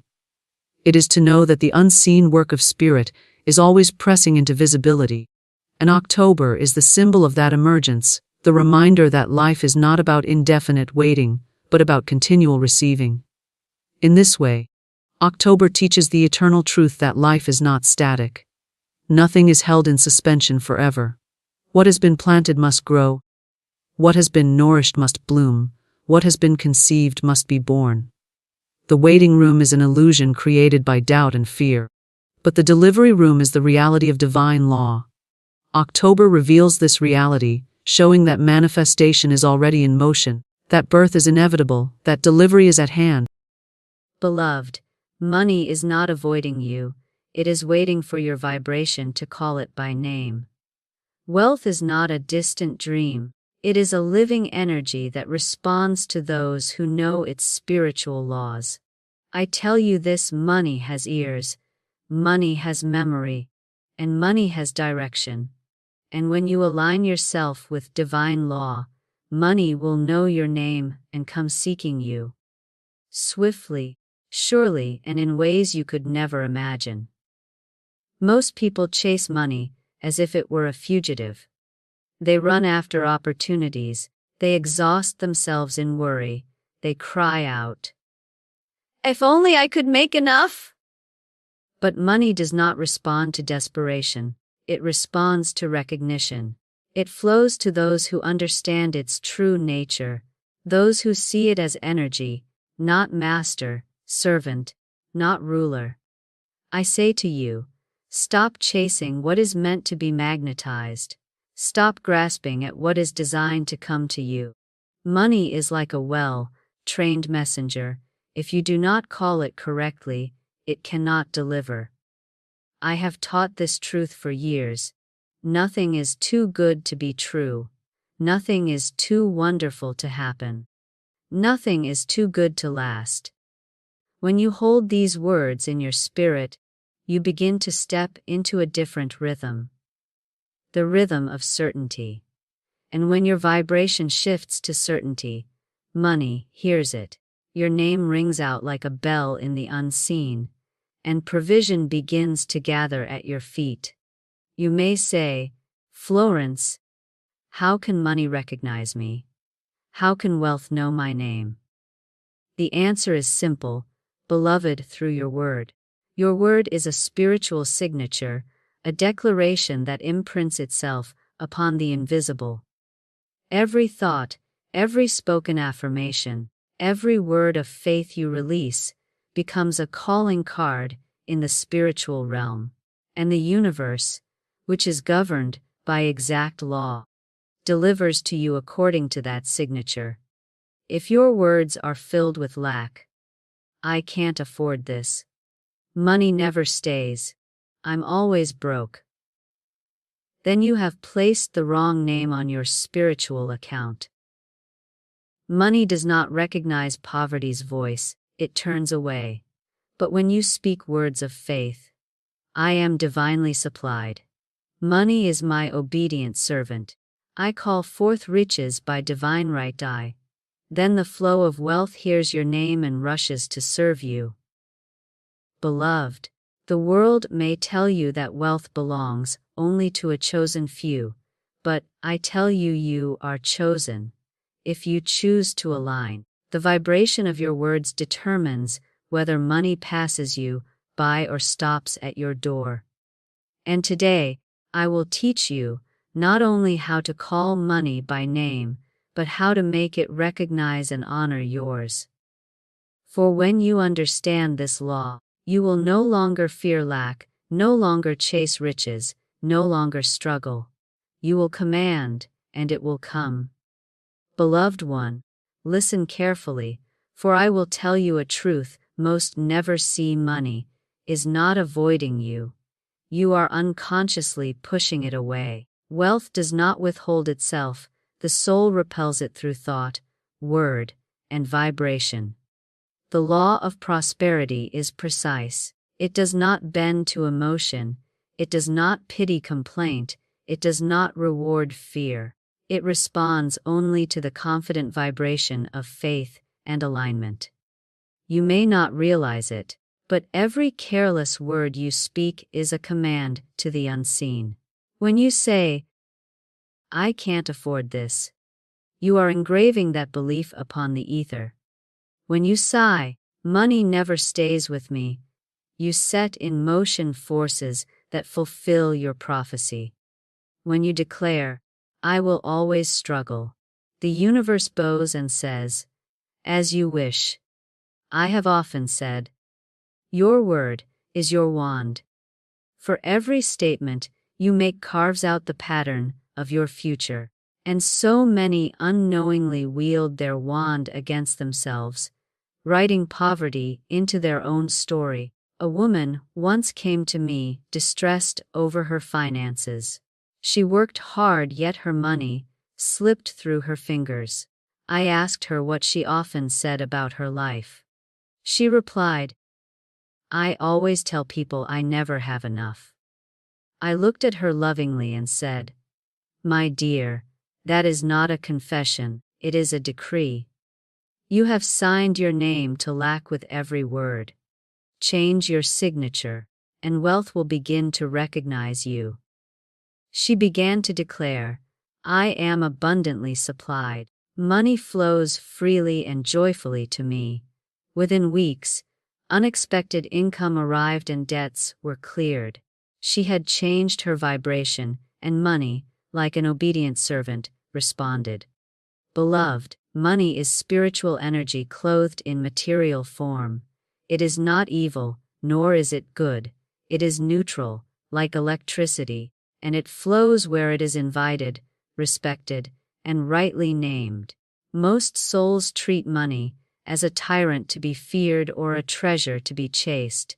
They grasp tightly, they panic when it is gone. They speak of it with bitterness or envy. And in doing so, they repel it. Spirit does not allow blessings to flow where they are resented or cursed. Think of a dog called by name. If you call it with love and confidence, it comes bounding to you. But if you shout in fear or anger, it runs away.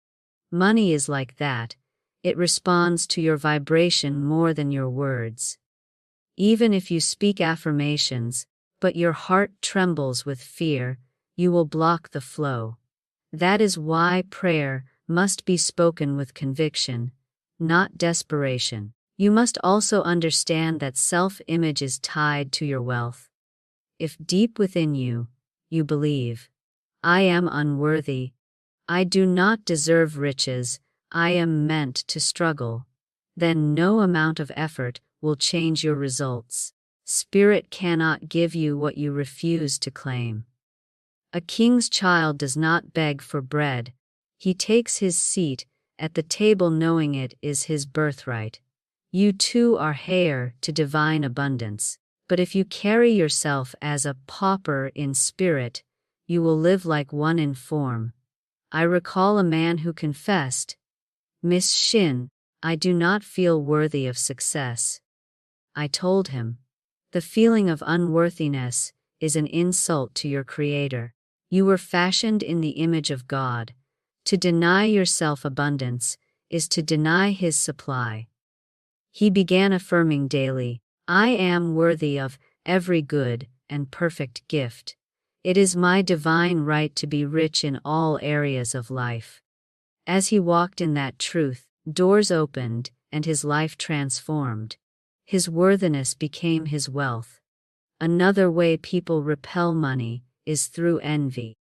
When they see others prosper, they whisper, it must be nice for them, or they don't deserve that.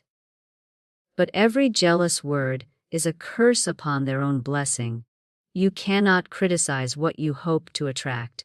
Bless others' wealth, and you make way for your own. When you see riches, say, that is for me too. What God has done for others, He now does for me. Envy shuts the door, gratitude opens it wide. Beloved, stop rehearsing lack. Stop repeating poverty as if it were your name. The unseen world listens intently to every syllable. Your vibration is your calling card. If you send out signals of fear, resentment, or scarcity, money cannot recognize you. But when you radiate faith, gratitude, and certainty, wealth knows your name and comes like a friend returning home. The Bible says, you shall decree a thing, and it shall be established unto you. This is not a poetic verse, it is a law. Decree abundance, and it will appear. Decree lack, and it will settle in your life. Your words are not idle, they are orders to the universe. The angels of supply stand ready to deliver, but they need your command, not your complaint. I tell you truly, you are not poor because life has been unfair, you are poor because your vibration has been tuned to poverty. You are not broke because money is scarce, you are broke because you have called yourself so. But this moment can change everything. The instant you change your words, your beliefs, and your inner signature, the law begins to shift in your favor. So I charge you today, speak only what you want to see. If you desire riches, speak riches. If you desire opportunities, declare that they are flowing to you now. When a bill comes, instead of saying, I can't pay this, say, thank you, Spirit, that this is already paid in full. When your bank account looks low, say, I am abundantly supplied. Money comes to me in expected and unexpected ways. This is not wishful thinking. It is law. You are reprogramming your vibration, rewriting your spiritual name, and soon wealth will come because it cannot ignore its call. Beloved, I am not teaching you to chase money. I am teaching you to become the kind of soul money recognizes. You will not run after it. It will run after you. You will not fight for it. It will fight to find you. For when you align with divine law, money ceases to be your master and becomes your servant, responding to your every word like a well-trained messenger. Beloved, let me tell you a mystery the world does not teach. Money is not paper, nor coin, nor number. It is energy. It is Spirit's servant, clothed in physical form. People fear it, chase it, bow to it, or despise it, but very few truly understand it. Money is not your master, it was designed to serve you. When you recognize its spiritual identity, you no longer become enslaved to it. You rise in authority over it. The Bible says, "You cannot serve God and mammon," and people misunderstand this to mean money is evil. No, dear one, money is not evil. It is neutral, like a mirror. It reflects the consciousness of the one who holds it. In the hands of the fearful, it multiplies fear. In the hands of the faithful, it multiplies good. Spirit gave humanity money not to worship, but as a tool, an obedient servant to carry out divine purpose. You see, every coin, every dollar, every transaction carries vibration. When you receive money joyfully and bless it, you magnetize more. When you resent paying bills, or curse the cost of living, you repel it. Money listens to your tone, your energy, your words. That is why some people struggle their entire lives. They treat money as a tyrant. They say, money is hard to get. It's evil. It slips away. And so it obeys those commands. I once told a student, money is like a faithful servant. It will follow your instructions to the letter. She was shocked. She had spent years speaking curses over her finances, saying, "I can never hold on to money." And indeed, every time she received some, it vanished. When she changed her declaration to, "Money comes to me easily and stays with me," she began to see her finances shift. The servant simply obeyed its new orders. Money has no will of its own. It is like a lamp that cannot turn itself on. It waits for your hand. And your hand is your word. This is why I say over and over, your word is your wand. Your speech is the command center of your life. Every time you speak, you sign your name on a spiritual check, and heaven and earth respond accordingly. Have you ever noticed how certain people seem to attract wealth wherever they go? It is not luck, it is law. They walk with a sense of worthiness. They speak of abundance as though it were normal, because for them, it is. They have written their name upon the vibration of prosperity, and money recognizes that signature. Others, though gifted or hardworking, repel wealth, because their inner conversation is filled with lack. They speak like beggars, and wonder why they are treated as such. Beloved, your spiritual name is not your earthly name. It is your vibration. Heaven knows you not by what is printed on a passport, but by the energy you carry. The unseen realm recognizes you by your words, your thoughts, your beliefs. If you want money to know your name, you must engrave that name upon the ethers through bold declarations. Say, "I am a child of the King. Wealth flows to me in rivers. Money is my obedient servant, and I use it to bless others." Speak it daily, not as wishful thinking, but as law. I once knew a woman who began blessing every dollar that came into her hands. She would say, "I bless this money, and it multiplies under grace." She also blessed every bill she paid, saying, "I thank God for this bill, for it proves I have been trusted with supply." Within months, her finances shifted dramatically. She learned that gratitude is a magnet and resentment is a barrier. Let us use a metaphor. Imagine money as a trained dog. If you call it with a trembling voice, it may not come. If you scold it or treat it harshly, it will shy away. But if you call it confidently, lovingly, it comes running. Money is not a beast to fear. It is a companion to bless. Treat it with respect, and it will respect you. This is why the teaching of tithing and giving is powerful. It aligns your energy with flow. When you release money joyfully, you tell the universe, I trust supply. I am not afraid of lack. And the universe responds by replenishing you. Hoarding in fear stops the river, generosity keeps it flowing. Beloved, do not speak of money as hard to get. Do not say, there is never enough. Such words slam the door in your own face. Instead, speak with authority. Money knows my name. It flows to me freely. I use it wisely. I release it joyfully. It returns to me multiplied. These are not empty affirmations. They are spiritual decrees, and the law must fulfill them.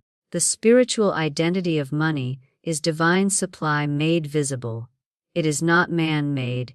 It is God's energy expressed in numbers, coins, opportunities, and resources. Once you see money as Spirit's servant, you cease fearing it. You begin commanding it, and when you stand in that authority, wealth recognizes your vibration as its rightful master. Let me remind you, you were never meant to chase money. You were meant to speak, and it would come. You were never designed to struggle. You were designed to command. The servant must obey the master. And you, beloved, are not the servant of lack. You are heir to abundance. Speak as such, live as such. And soon money will not pass you by. It will bow to your name. Beloved, now that you understand money's nature, let me give you the keys to call it by name and make it recognize yours. Money, like every blessing, flows through spiritual law, not human struggle. It does not come because you worry, toil, or chase. It comes because you are in harmony with it. And harmony begins with your word, your vision, and your vibration. The first key is to call money forth with confidence. Say out loud, money knows my name. Wealth flows to me freely. I am divinely supplied. Speak it every morning as you rise, every evening as you rest, until your subconscious accepts it as fact. Many people pray for money, but their prayers are soaked in fear. They whisper, please, God, help me somehow. Yet their hearts declare, I don't believe it will happen. That is not a prayer, beloved. That is a vibration of doubt, and doubt repels supply. But when you speak with authority, your words ring out into the ethers, summoning substance from the unseen. The second key is to give money a purpose. Money is energy. It flows where there is clarity. If your mind is scattered, your supply is scattered. Say clearly, this wealth comes to bless my life, my family, and all I touch. Assign your money a holy task. The universe loves order. Spirit blesses intentionality. When you call money not just to hoard, but to circulate in love and purpose, its flow becomes constant. The third key is to bless every dollar that passes through your hands. Stop saying, I never have enough. Instead, bless what you have. Hold your wallet, your bank card, your checkbook, and declare, I bless this money, and it multiplies under grace. Blessing what you have sanctifies it and prepares it to grow. Spirit cannot multiply what you curse, but it will always multiply what you bless. I recall a woman who adopted this practice faithfully. She was deep in debt and terrified of her bills. I told her, stop cursing your bills. Bless them. She began saying, I bless this bill, for it proves I have been trusted with supply. Spirit pays this in full, easily and under grace. Slowly, her fear turned to faith, and in time, every debt was cleared. She had stopped calling herself a debtor, and started calling herself supplied, and the law rearranged her affairs accordingly. The fourth key is visualization. Money responds to mental pictures as much as to words. Sit quietly, close your eyes, and see yourself living in abundance. Imagine yourself writing checks with joy, not fear. Picture your wallet full, your bank account overflowing, your body clothed in peace and security. Do this daily. The images you hold in mind are spiritual blueprints, and money will follow the pattern you create. The fifth key is gratitude before manifestation. Do not wait until the blessing is visible to give thanks. Thank God now. Say, I give thanks that money flows to me in expected and unexpected ways. I thank you, Father, that I am rich in every good thing. Gratitude is proof of faith, and faith is irresistible to spirit. When you are truly grateful before you see, you shift from begging to receiving. Beloved, calling money by name is not begging God for cash. It is aligning yourself with the river of abundance that has always been flowing. It is speaking law, not hope. The universe is not ignoring you, it is obeying your vibration. If you speak as a pauper, the universe treats you as such. If you speak as royalty, heaven rearranges itself to serve you. I once knew a man who constantly said, I am always broke. And indeed, he was. I told him, change your words, and you will change your life. Say, I am rich in divine substance, and wealth flows to me freely. At first, he felt foolish, but he persisted. Soon opportunities opened, and his finances turned. He had changed his spiritual signature, and money recognized him. There is also power in commanding money lovingly. Do not fear it or resent it. Speak to it as a friend. When you receive payment, hold it and say, I bless you, and send you out to multiply and return. When you spend, say, I release you to circulate under grace, and you return to me increased. These words set wealth in motion, like ripples in water. And finally, the greatest key, speak your wealth into existence daily. Affirm boldly, I am rich in divine ideas, and they produce wealth. Money knows my name, it is drawn to me now. I live in God's storehouse, I cannot lack. Say these not once, but as a daily declaration, until wealth becomes your natural language. Beloved, money is not cruel or scarce, it is obedient. It waits for a master, not a victim. When you step into your authority as a child of God, you stop chasing and start attracting. You stop hoping and start knowing. You stop worrying and start commanding. This is not arrogance, it is alignment with divine law. I say to you now, introduce yourself to wealth. Stand boldly and declare, money, I am your rightful steward. You know my name, and you come to me now. Speak it, believe it, live it, and you will see doors swing open and opportunities flow. For spirit will not deny the soul who knows their name in heaven and on earth. Beloved, now that you have learned to call money by name, you must learn to live as the master, not the beggar. For too many souls pray for abundance, yet carry themselves as if they were still poor. They affirm wealth, yet their posture whispers fear. They call forth blessings, yet their actions contradict their words. Spirit cannot deliver to a house divided, your vibration must match your declaration. To live as the master means to walk in dignity, regardless of appearances. It means you no longer let circumstances dictate your emotions, because you know that spirit is your supply. not the world. You may have little in your hand today, but if you carry yourself like an heir, soon you will live like one. The beggar waits to see before believing. The master believes before seeing, and the law fulfills his faith. I once told a student who was drowning in debt, "Stop acting as if you are poor.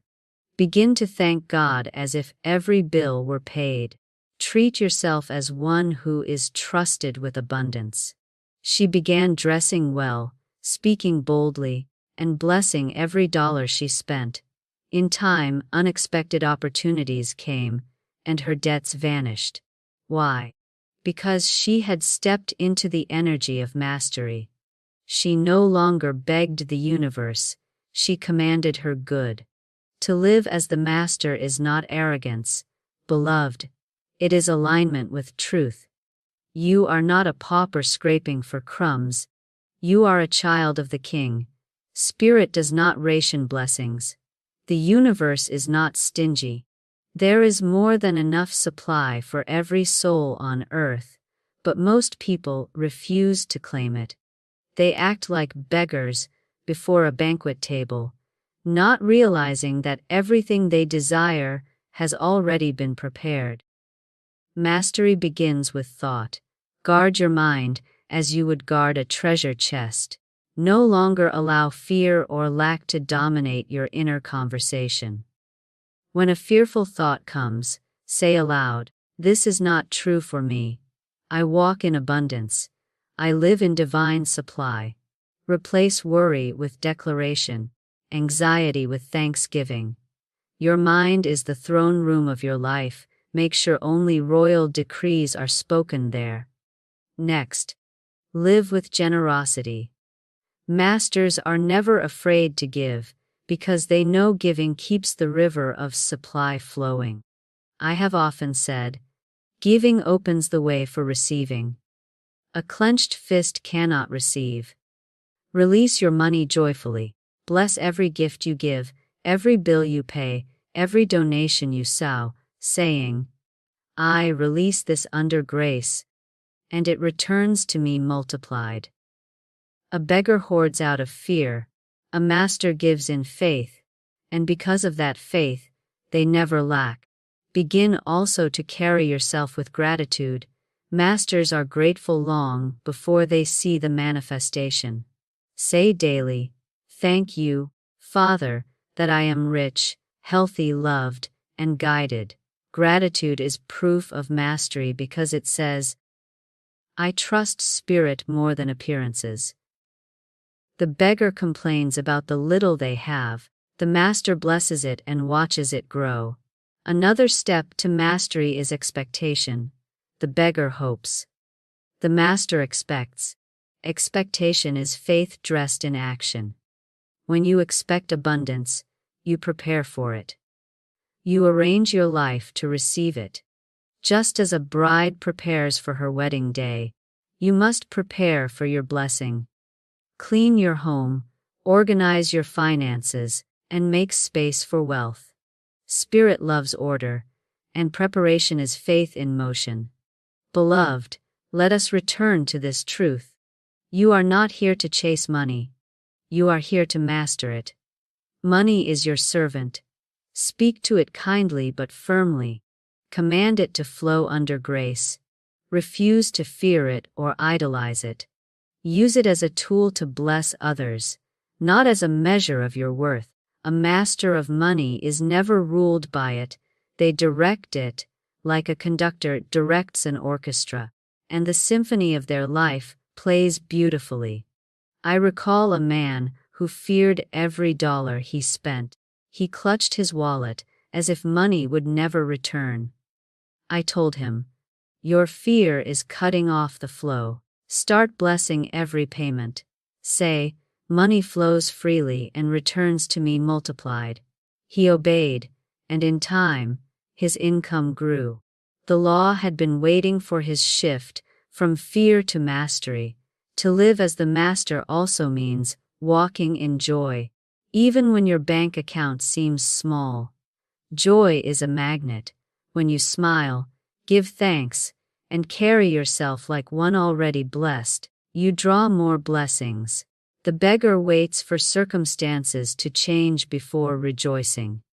The master rejoices first, and the circumstances change to match their vibration. So I charge you today, rise into your true identity. Stop speaking lack, stop thinking like a victim, stop approaching life as though you are at its mercy. Stand tall, speak boldly, call money by name, and live as if it already knows yours. You are not meant to survive, you are meant to thrive. Not meant to scrape by, but to overflow. Not meant to fear money, but to master it. Begin this moment.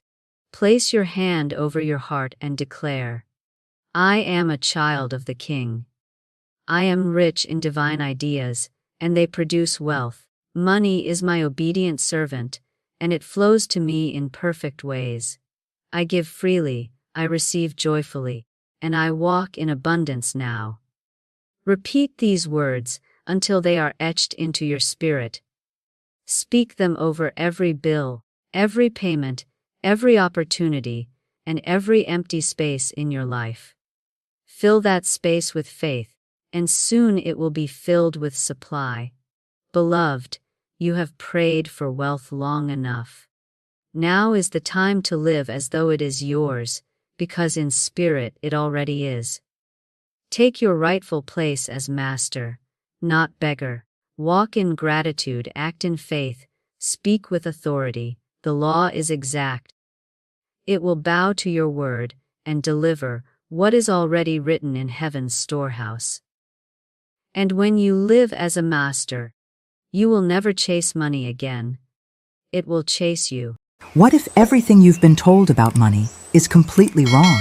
Right now, millions of people are grinding through their days, convinced that their financial struggles come from external forces beyond their control.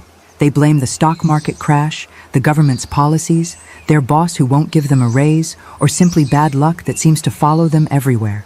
Has this ever happened to you? You work harder, stay longer hours, cut every possible expense, yet somehow you're still living paycheck to paycheck, wondering why abundance feels like a distant dream reserved for other people. But before we begin, please hit the like button and let me know where in the world you're watching from today. It's always fascinating seeing who's joining us from around the world. Here's what might shock you. Your bank account has absolutely nothing to do with the economy, your job title, or even how hard you work. What you're about to discover might surprise you, but every dollar that flows into or out of your life is controlled by something far more powerful than any earthly institution. It's controlled by divine law. These aren't the kind of laws you learned about in school or read about in financial magazines. These are spiritual frequencies that operate completely independently of worldly circumstances, responding not to market conditions or government decisions, but to your personal alignment with universal principles that have governed abundance since the beginning of time. Think about this for a moment. Why do some people seem to effortlessly attract wealth while others, equally intelligent and hardworking, struggle their entire lives? Why do lottery winners often end up broke again within a few years, while others can lose everything and rebuild their fortunes seemingly overnight? The answer lies in understanding that money is not random, not political, and certainly not personal. It's obedient to spiritual law. If you're currently experiencing financial stress, limitation, or that constant feeling of never having enough, I want you to consider a radical possibility. You're not unlucky, you're not cursed, and you haven't been forgotten by the universe. Instead, you're simply out of alignment with the divine frequencies that govern abundance. This misalignment creates a spiritual disconnection from what is actually your natural birthright, a life of prosperity and flow. Most people spend their entire lives trying to fix their money problems by changing external circumstances, getting a better job, moving to a different city, learning new skills, or following the latest investment strategy. But what if the real issue isn't out there in the world, but within the invisible realm of spiritual vibration? What if your financial reality is simply mirroring back to you the exact frequency you're unconsciously broadcasting every single day through your thoughts, words, and beliefs? Stay with me until the end, because what I'm about to reveal will completely transform not just how you think about money, but how money responds to you. There are 7 specific divine laws that control every financial transaction in your life, and once you understand how to align with them, now I want to go even deeper into this hidden truth that completely revolutionizes how we understand wealth creation. The most profound revelation behind financial transformation isn't about working harder or finding better opportunities. It's about recognizing that money responds to vibration, not effort. This might sound abstract at first, but think about your own journey with money. You've probably noticed people who seem to effortlessly attract opportunities, while others grind themselves into exhaustion with little to show for it. The difference isn't talent, education, or even luck. It's the energetic frequency they're broadcasting into the universe every single moment. Every thought you think, every word you speak, every belief you hold about. Money creates a specific vibration that either magnetizes abundance toward you or repels it away. When your internal frequency is aligned with prosperity, money flows naturally. When it's misaligned, you can work 24 hours a day and still struggle financially. This is why some entrepreneurs build million-dollar businesses while others with identical strategies fail repeatedly. The uncomfortable truth is that you cannot outwork spiritual misalignment.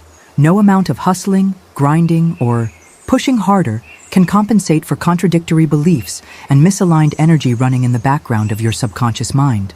It's like trying to drive forward with the parking brake engaged. The harder you press the accelerator, the more resistance you create. Most people live their entire lives trapped in this exhausting cycle. They believe that success comes from more action, more sacrifice, more hours invested. They follow every business strategy, attend every seminar, read every success book, yet their bank account remains frustratingly stagnant. The missing piece isn't another technique or tactic. It's understanding that your energetic blueprint determines your financial reality. This transformation in perspective changes everything. Instead of chasing money through force and struggle, you begin attracting it through alignment and flow. Instead of feeling powerless against economic circumstances, you realize you hold the remote control to your financial experience. Through your vibrational choices, the 7 divine laws operate on this exact principle. They work through frequency, not force. They respond to your spiritual decisions about who you are and what you deserve, not your physical efforts to manipulate external conditions. When you align with these laws, money begins moving toward you with the same inevitability that water flows downhill. The revelations behind this process are both simple and profound, requiring a complete shift in how you approach wealth building. Rather than asking, "How can I make more money?" the question becomes, "How can I become the kind of person money naturally flows to?" This brings us to a revelation that most people never discover in their entire lifetime. You are essentially operating as a spiritual bank every single day, whether you realize it or not. Every word that comes out of your mouth functions as either a deposit or a withdrawal in your energetic account with the universe. Every thought you entertain generates interest, either positive or negative, that compounds over time and directly impacts your financial reality. Think about the conversations you've had just this week. When you said, "I can't afford that," you made a withdrawal. When you complained about being broke, another withdrawal. When you joked about your financial struggles or spoke about money with fear and anxiety, you were essentially telling the universe to deduct funds from your spiritual account. But here's the fascinating part.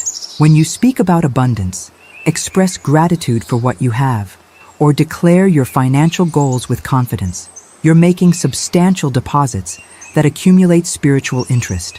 This hidden mechanism operates behind the scenes of your daily life, silently recording every financial thought and translating it into your lived experience. Most people unknowingly bankrupt themselves spiritually through careless speech and negative thinking patterns, then wonder why their physical bank account reflects the same emptiness. The transformation happens when you realize that these 7 divine laws aren't motivational advice or positive thinking techniques. They're precise spiritual codes that function with mathematical accuracy. Just like entering the correct combination opens a safe, aligning with these laws in exact sequence unlocks the vault of divine supply. There's no room for approximation or casual application. They either work completely or not at all. This is where most people miss the mark. They treat spiritual principles like suggestions they can follow when convenient, mixing and matching according to their mood or circumstances. But divine law doesn't bend to human convenience. It operates on the same unwavering principles as gravity or electricity. You don't negotiate with gravity. You either align with it or face the consequences. The impact of this understanding completely shifts your approach to wealth building. Instead of hoping for financial breakthroughs, you begin engineering them through precise spiritual compliance. Instead of leaving your prosperity to chance, you start operating the exact codes that govern universal abundance. The journey from financial struggle to abundance isn't about learning new strategies or finding better opportunities. It's about recognizing that you already possess the master key to unlimited supply, your conscious alignment with these divine frequencies. The vault has always been there, waiting for someone who understands the combination. The revelations within these laws expose why traditional financial advice often fails and why spiritual principles consistently produce results for those who apply them correctly. Write in the comments, "I'm ready for the codes," if you're beginning to see how this spiritual framework could transform your relationship with money. Now here's where this gets really interesting. 99% of people will never discover these laws because they're too busy chasing money through conventional strategies that actually work against spiritual abundance. They're caught in an endless cycle of panic and striving, applying external tactics while remaining completely locked out of the inner sanctuary where true wealth is generated. Watch people around you and you'll see this pattern everywhere. They're following the latest investment trends, switching careers hoping for better pay, cutting expenses to the bone, or starting side hustles that exhaust them. Behind the scenes, they're operating from fear, scarcity, and desperation, the exact frequencies that repel abundance. It's like trying to tune into a radio station while broadcasting static on the same frequency. The hidden truth that changes everything is understanding that money has no moral character whatsoever. It's neither good nor evil, virtuous nor corrupt. Money is completely neutral. It simply responds obediently to whatever vibrational frequency you emit, serving whoever commands it through proper spiritual alignment, regardless of their background, education, or even their perceived goodness. This revelation dismantles so many limiting beliefs that keep people trapped in financial mediocrity. You don't need to be more deserving, more educated, or more worthy to attract abundance. You don't need to sacrifice your values or compromise your integrity. Money doesn't judge your past decisions or current circumstances. It only recognizes frequency. Think about this for a moment. Money flows to drug dealers and saints alike, to college dropouts and PhD holders, to people with perfect moral records and those with complicated histories. The determining factor isn't character assessment, it's vibrational alignment. Money serves whoever speaks its language fluently through consistent spiritual frequency. This understanding completely transforms your relationship with wealth because it removes all the emotional baggage and moral confusion that clouds most people's financial decisions. You stop wondering if you deserve abundance and start focusing on becoming vibrationally aligned with it. You stop judging wealthy people or creating stories about why money avoids you, and you start operating the precise spiritual mechanics that govern financial flow. The journey becomes surprisingly straightforward once you realize you're not competing for limited resources or trying to prove your worthiness to some cosmic judge. You're simply learning to broadcast the correct frequency that money recognizes and responds to automatically. The impact of this shift in perspective is immediate and profound because it eliminates the internal resistance that sabotages most people's financial efforts before they even begin. Write in the comments, "Money is neutral," if this perspective is starting to reshape how you think about wealth and abundance. This brings us to a deeper understanding that revolutionizes everything you thought you knew about. Financial flow. Money is essentially spirit in motion, spiritual energy that has taken physical form and responds directly to the orders of those who stand in truth and proper alignment. It's not emotional, it's not personal, and it doesn't get offended or play favorites. Money operates as a neutral force that follows spiritual laws with the same mathematical precision as physics or chemistry. Think about this transformation in perspective. Instead of seeing money as something external that you need to chase, capture, or convince to come to you, you begin recognizing it as responsive energy that's simply waiting for clear, consistent direction from someone who understands how to communicate in its language. The hidden truth behind why so many people struggle financially becomes crystal clear when you understand that the universal intelligence governing abundance operates with extraordinary precision. This divine mind that orchestrates all financial flow will not release overflow into contradictory or confused vibrational states. It waits patiently, sometimes for years or even decades, for your internal frequency to match divine alignment before releasing financial supply into your experience. This explains why desperate people rarely attract abundance, why anxious entrepreneurs often sabotage their own success, and why those who most need money frequently repel it. The universe isn't being cruel or withholding. It's simply following its own perfect logic. Confusion creates confusion. Desperation attracts more reasons to be desperate, and scattered energy produces scattered results. The impact of this revelation changes your entire approach to wealth creation. Instead of trying to force outcomes through willpower and intense effort, you begin focusing on achieving internal clarity and alignment first. Instead of wondering why your financial prayers seem unanswered, you start examining whether your vibrational signal is clear enough for the universe to safely respond. The journey becomes about achieving coherence between your conscious desires and your subconscious programming, between what you say you want and what you actually expect to receive. When this alignment happens, money begins flowing, not because you've worked harder or found better strategies, but because you've finally created the internal conditions that allow divine supply to move through you safely. Behind the scenes of every financial breakthrough is this same principle. Someone achieved vibrational clarity, and the universe responded with mathematical precision to their aligned frequency. Write in the comments, clarity over confusion, if you're beginning to see how your internal state directly impacts your external financial reality. This understanding leads us to one of the most counterintuitive revelations about wealth creation. True abundance doesn't flow to the cleverest people, the most educated, or even the most deserving. It flows to the obedient. Wealth is revealed to those who consistently align with divine spiritual principles through daily, exact, and unapologetic adherence to these universal laws, regardless of their background or intellectual capacity. You've probably witnessed this phenomenon without realizing it. The brilliant MBA graduate struggling with debt, while the high school dropout builds a fortune. The kind-hearted social worker barely making ends meet, while someone with questionable ethics enjoys abundant prosperity. The determining factor isn't intelligence, education, or moral character. It's spiritual obedience to the laws that govern financial flow.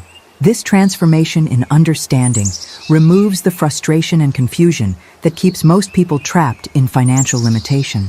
You stop wondering why life seems unfair or why your good intentions don't translate into material abundance. Instead, you begin focusing on the precise spiritual mechanics that actually control wealth distribution in the universe. Behind the scenes of every sustained fortune is this same principle. Someone discovered the divine laws governing abundance and chose daily obedience over occasional compliance.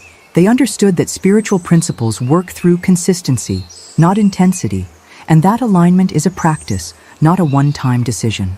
The hidden truth becomes even more powerful when you realize that divine will actually supports your financial prosperity, not your lack. The biblical blueprint in 3 John, verse 2 states, "Beloved, I wish above all things that thou mayest prosper and be in health, even as thy soul prospereth." This isn't religious rhetoric. It's a spiritual instruction manual revealing that prosperity is part of your divine design. The impact of this revelation dismantles the guilt, shame, and confusion that many people carry around wealth. You're not being selfish by desiring abundance. You're aligning with divine intention. You're not taking from others by prospering. You're fulfilling your spiritual blueprint. The universe doesn't want you broke, struggling, or sacrificing. It wants you prosperous as a reflection of your soul's expansion and spiritual development. The journey toward financial transformation becomes a spiritual practice of daily alignment rather than a desperate chase for external solutions. You begin treating wealth creation as sacred work, approaching these divine laws with the same reverence and consistency you would any spiritual discipline. Write in the comments, divine obedience, if you're ready to approach wealth building as a spiritual practice rather than a worldly struggle. Now, this brings us to a revelation that completely dismantles one of the most destructive beliefs embedded in our culture. The false notion that poverty is somehow pious or that struggling financially makes you more spiritual. This couldn't be further from the truth. Poverty is not a virtue. Scarcity is not sacred, and financial lack does not bring you closer to divine purpose. In fact, the opposite is true. You are meant to prosper because you are a vessel of divine identity, and lack contradicts your true spiritual nature. Think about this transformation in perspective. When you're constantly worried about bills, stressed about money, or exhausted from financial pressure, how much energy do you have left for spiritual growth, serving others, or fulfilling your higher purpose? Financial stress doesn't purify the soul. It distracts it from its true calling. The hidden truth behind authentic spiritual teaching is that your outer world reflects your inner condition. When your soul begins to prosper through spoken word, obedience to divine principles, and genuine expectation of good, money, and opportunities begin responding to you with the same natural inevitability that waves respond to the gravitational pull of the moon. This is where the real transformation happens, not through grinding harder or applying more external strategies, but through cultivating internal prosperity first. Your soul's expansion creates the energetic foundation that draws material abundance effortlessly into your experience.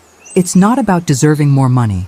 It's about becoming the kind of person whose inner richness naturally magnetizes outer wealth. Behind the scenes of every lasting financial breakthrough is this same principle operating.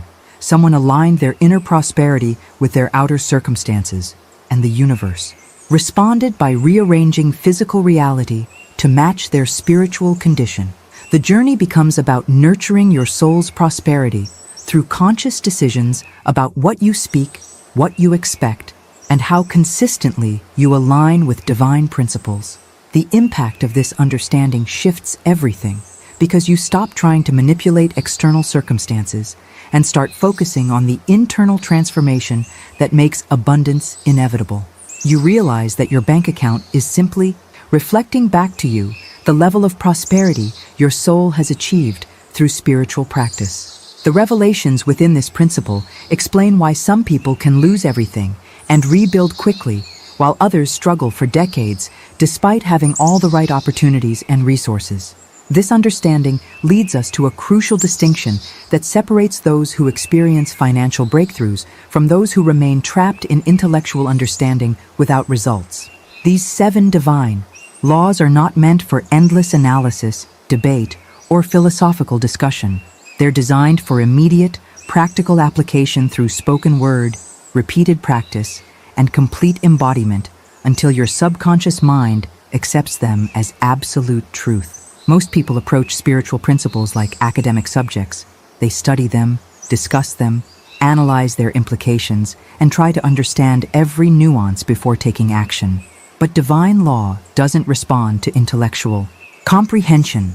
It responds to vibrational embodiment. You could spend years studying these principles without experiencing any transformation in your financial reality if you're not actively speaking them, practicing them, and living them daily. The hidden truth behind lasting wealth creation is that these principles function as spiritual frequencies that you must become, rather than tools you occasionally pick up and use. You don't dabble in frequency. You either embody it completely or you remain outside its influence. It's like trying to tune into a radio station by thinking about the frequency instead of actually adjusting your receiver to match it. This transformation requires a complete shift from knowing about abundance to becoming abundance itself. When you truly embody these frequencies, you stop trying to attract money and start naturally emanating the vibration that money recognizes and responds to. the journey becomes about aligning your entire being, your thoughts, words, expectations, and daily actions with the frequency of prosperity. Behind the scenes of every financial miracle is someone who stopped analyzing spiritual principles and started living them. They made the conscious decision to embody these frequencies so completely that their outer world had no choice but to rearrange itself to match their inner vibration. The impact of this approach is immediate and profound because your subconscious mind only accepts what you repeatedly demonstrate. Through consistent action and spoken word, reading about abundance principles once or twice has minimal effect, but speaking them daily, practicing them consistently, and embodying them completely rewrites your internal programming at the deepest level.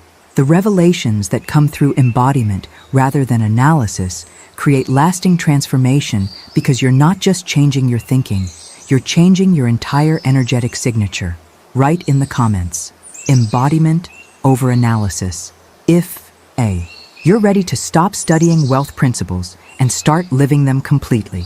Now, let me reveal the first divine law that will fundamentally transform how you approach every conversation, every internal dialogue, and every casual comment you make throughout your day. The law of the word operates on a principle that most people never grasp. Every single word you speak creates a spiritual mold into which divine substance is automatically poured. Think about this revelation for a moment. Your words aren't just sounds that disappear into the air. They're creative forces that literally shape the substance of your life experience. When you speak from fear, doubt, or limitation, you're creating scarcity molds that the universe fills with matching experiences.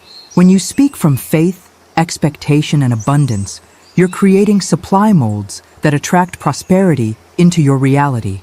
The hidden truth behind this process is that the spiritual world operates with recording precision.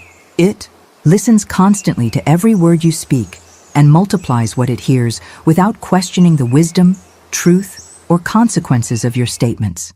The universe doesn't filter your words through logic or protect you from poor choices. It simply responds to your vibrational instruction with mathematical accuracy. This means when you casually say, "I'm always behind on my bills," you're giving the universe a direct order to create more situations where you're behind. When you joke, "I'm so broke," you're programming your reality for continued financial lack. But here's where the transformation happens. When you consciously declare, "I'm abundantly provided for," you're literally molding your future experiences around that frequency. The impact of understanding this law changes everything, because you realize your mouth isn't just for communication. It's your primary tool for reality creation. Behind the scenes of every financial struggle is unconscious negative programming delivered through careless speech patterns that most people repeat thousands of times without awareness. The journey toward financial transformation begins the moment you take complete responsibility for every word that comes out of your mouth. You stop treating conversation as casual commentary and start approaching it as sacred creation work. You begin speaking intentionally rather than reactively, understanding that your words are literally building your tomorrow's experiences. The revelations that come through conscious application of this law are immediate and undeniable because you start witnessing how your deliberate word choices create corresponding shifts in your external circumstances. Write in the comments, "My words create my world," if you're ready to transform your relationship with language and begin speaking your abundance into existence. This brings us to a profound shift in perspective that most people never make in their entire lifetime. Your mouth was never designed to function as a thermometer that simply reports current conditions. It's meant to operate as a creative instrument that actively shapes and rewrites your reality with every sentence you speak. Most people spend their lives echoing their bank account balance instead of authoring their financial future through conscious word choice. Think about the conversations you've had this week. How often did you describe your current financial situation as if you were reading numbers off a screen? How frequently did you complain about bills, joke about being broke, or express worry about money? Each time you did this, you were essentially programming the universe to maintain those exact conditions rather than transforming them. The hidden truth behind lasting financial transformation is that you must stop treating your mouth like a news reporter and start using it like a master architect. Instead of saying, "I can't afford that," you begin declaring, "My supply meets every demand." Instead of complaining, "Money is so tight," you start affirming, "Abundance flows easily into my life." This isn't positive thinking, it's reality engineering through conscious creation. The transformation happens when you realize that until your speech becomes sacred and intentional, your money cannot become stable. There's a direct, unbreakable connection between conscious speaking and financial stability according to spiritual law. Your words either stabilize or destabilize your financial flow based on their vibrational frequency and creative power. Behind the scenes of every person with consistent financial stability is someone who learned to guard their words like precious seeds, understanding that careless speech patterns create chaotic money patterns, while deliberate declarations create steady abundance streams. The impact of this revelation changes your entire relationship with communication because you begin approaching every conversation as an opportunity to strengthen your financial foundation. The journey toward sacred speech requires vigilance and practice because most people have decades of unconscious programming to overcome. But the moment you commit to speaking only what you want to multiply in your experience, your entire financial reality begins shifting to match your elevated word choices. The revelations that come through sacred speech extend far beyond money because you discover that every area of your life responds to the same creative principle operating through your conscious word choices. Write in the comments, "Sacred speech creates abundance," if you're ready to transform your mouth into a tool for financial creation rather than financial reporting. Now, as powerful as conscious speech is for transforming your financial reality, there's a second divine law that works in perfect harmony with your words to create unstoppable abundance flow. The law of circulation reveals that money is meant to move, flow, and circulate, never to be gripped, hoarded, or held in fear. Money is literally spirit in motion, and like all spiritual energy, it expands when released in faith and contracts when held in fear, perfectly honoring whatever vibration you emit around it. Think about this transformation in understanding. Most people treat money like a precious resource they need to protect and preserve, clutching it tightly out of fear that there won't be enough. But this approach actually works against the very nature of money itself. Spiritual. Energy cannot multiply in stagnation. It requires movement, flow, and circulation to expand and return to you amplified. The hidden truth behind why some people effortlessly attract money while others struggle to keep it is found in their relationship with circulation. Those who understand this law release money with joy, confidence, and expectation of return. They give, invest, and spend from a place of abundance, knowing that circulation creates more circulation. But those who operate from scarcity grip every dollar, second-guess every expenditure, and unconsciously teach the universe that they don't trust it to provide. When you hold money in fear or hoard it out of anxiety about the future, you're essentially sending a vibrational message to the universe that you don't trust it to return your investment. You're programming scarcity into your experience by treating abundance like a finite resource that must be conserved rather than a flowing river that must be directed. Behind the scenes of every financial breakthrough is someone who learned to release money with the same confidence they have in breathing, knowing that what goes out will naturally return, usually multiplied. The impact of understanding circulation completely changes your relationship with spending, giving, and investing, because you stop operating from fear of loss and start operating from expectation of return. The journey toward mastering circulation requires rewiring deep survival instincts that tell you to hoard and protect. But divine law cannot multiply abundance in an atmosphere of suspicion, anxiety, or tight-fisted control. It requires flow, movement, and the kind of confidence that comes from understanding money as cooperative spiritual energy rather than competitive material resource. The revelations that come through practicing conscious circulation extend far beyond your bank account because you begin experiencing how all forms of energy respond to the same principle of release and return. Write in the comments, I trust the flow if you're ready to release the fear-based grip on money and start circulating with confidence and expectation. This understanding takes us deeper into the mechanics of conscious circulation because it's not enough to simply release money with good intentions. Every dollar you release should be accompanied by spoken declaration of its return.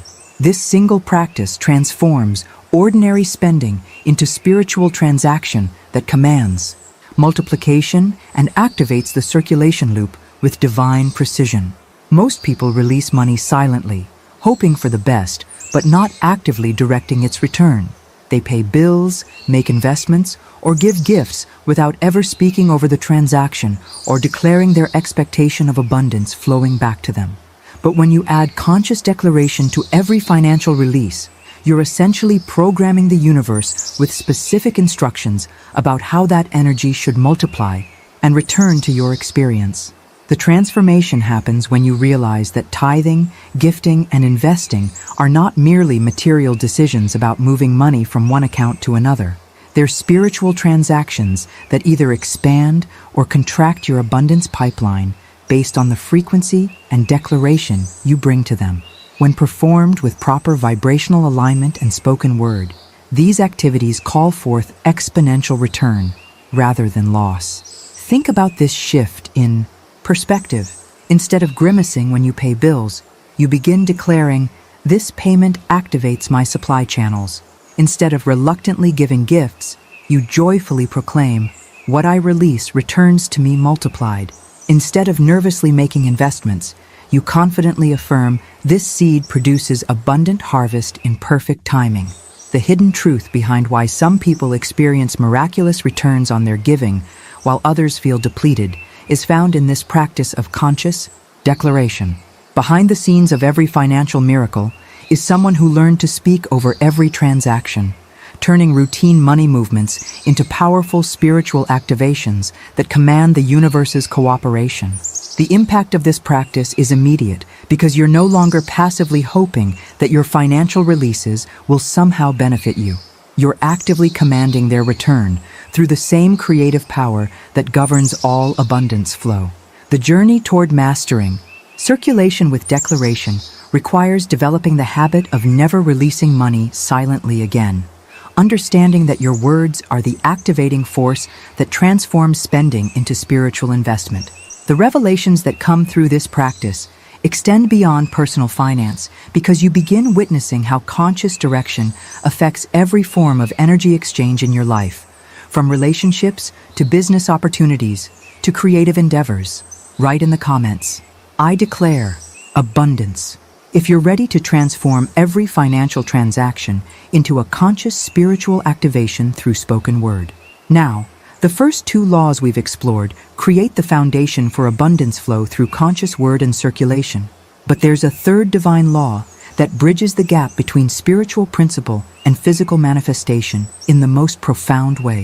The law of assumption requires that you walk, speak, breathe, and expect as if your financial demonstration is already complete, because in divine mind it already is. What delays the visible manifestation is not divine timing or external circumstances. It's your own refusal to step into the feeling of completion. This transformation in approach challenges everything most people believe about manifestation, because it requires you to live from the end result rather than working toward it. Most people operate from a vibration of striving, hoping, and waiting for their abundance to arrive. But this very frequency of expectation actually delays what you're trying to create, because you cannot manifest wealth while vibrating in a state of waiting or hoping. The hidden truth behind instantaneous financial breakthroughs is that someone collapsed the timeline and assumed the frequency of fulfillment now, living as if their supply was already released into their experience. They stopped asking, "When will my money come?" and started operating from, "My abundance is here now." They quit rehearsing lack through anxious waiting and began embodying wealth through confident assumption. Think about this shift in your own experience. When you truly assume something is already yours, you stop desperately seeking it. When you know your paycheck is coming, you don't panic about money. When you're certain about an outcome, you naturally relax into its reality. The law of assumption works the same way, but it requires you to step into that certainty before seeing physical evidence. Behind the scenes of every financial miracle is someone who made the decision to live as if their demonstration was already complete. They began making decisions from abundance rather than scarcity, speaking from fulfillment rather than lack, and expecting from certainty rather than hope. The impact of this practice is immediate because your entire energy field shifts from the vibration of seeking to the vibration of having. The journey toward mastering assumption requires releasing the need for external validation before stepping into your new financial identity. It means feeling wealthy before your bank account changes, acting abundant before opportunities appear, and expecting prosperity before circumstances shift. The revelations that come through consistent assumption practice transform not just your relationship with money, but your entire approach to creating any desired outcome in your life. Write in the comments, "It is already done," if you're ready to step into the frequency of financial completion, rather than continuing to wait for abundance to arrive. This practice of assumption isn't wishful thinking or self-deception. It's spiritual rehearsal that trains your body, breath, and cells to radiate the condition you command rather than the condition you currently experience. When you consistently assume wealth, you're literally reprogramming your nervous system, your posture, your decision-making patterns, and your energetic signature to match abundance rather than lack. Think about how this transformation works on a cellular level. When you genuinely feel wealthy, your body chemistry changes, your stress hormones decrease, your confidence increases, and you naturally begin making choices that wealthy people make. Your brain starts recognizing opportunities that were always there but invisible to your scarcity-focused awareness. This isn't positive thinking. It's biological and energetic reprogramming through conscious assumption. The hidden truth behind why assumption works so powerfully is that your subconscious mind cannot distinguish between vividly imagined experiences and actual experiences. When you consistently rehearse the feeling of financial abundance, your internal guidance system begins directing you toward thoughts, actions, and opportunities that align with that assumed reality. Now, this brings us to the fourth divine law that amplifies everything we've discussed so far through a practice that most people completely misunderstand: the law of tithing.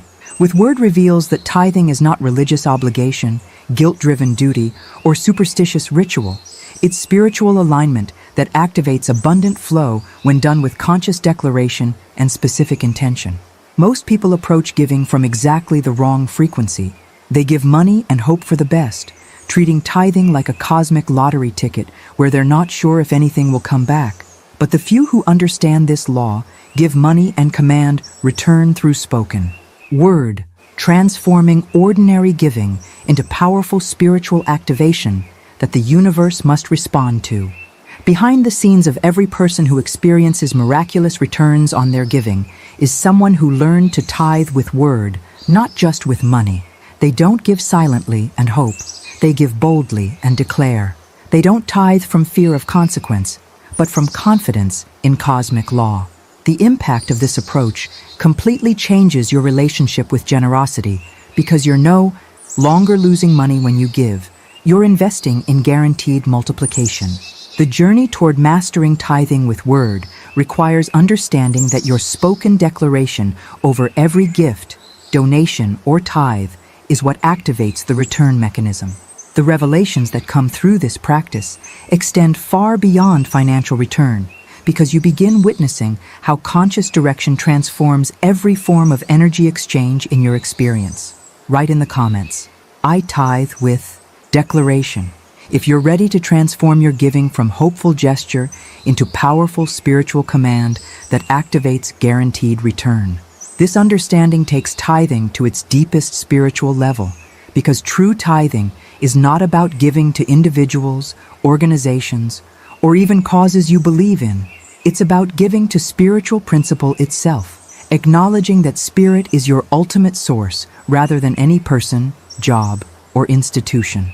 When you tithe from this perspective, you're not trying to support someone else's work. You're honoring the universal law that governs all supply and circulation. The transformation happens when you realize that authentic tithing is done from covenant rather than emotion. It's not about feeling moved by someone's story, guilted into giving, or hoping to earn favor through generosity. It's about entering into spiritual contract with the law of circulation itself, sealing your participation in divine flow through conscious giving that acknowledges the source of all abundance. Think about this shift in your own giving patterns. When you give to principle rather than personality, you're no longer dependent on how others use your gift or whether they appreciate your generosity. You're not giving to get emotional satisfaction or recognition. You're giving to activate cosmic law that must respond regardless of human variables or external circumstances. The hidden truth behind exponential returns on giving is that someone learned to tithe as spiritual practice rather than emotional response. Behind the scenes of every miraculous multiplication is a person who understood that their giving was actually a declaration of faith in universal supply, not a transaction with limited human resources. But here's where most people miss the full power of this practice. You must never give in silence again. Every act of generosity must be accompanied by spoken declaration that waters the seed you're planting with your voice. Most people give money and walk away, treating their generosity like a gamble where they hope something good might happen.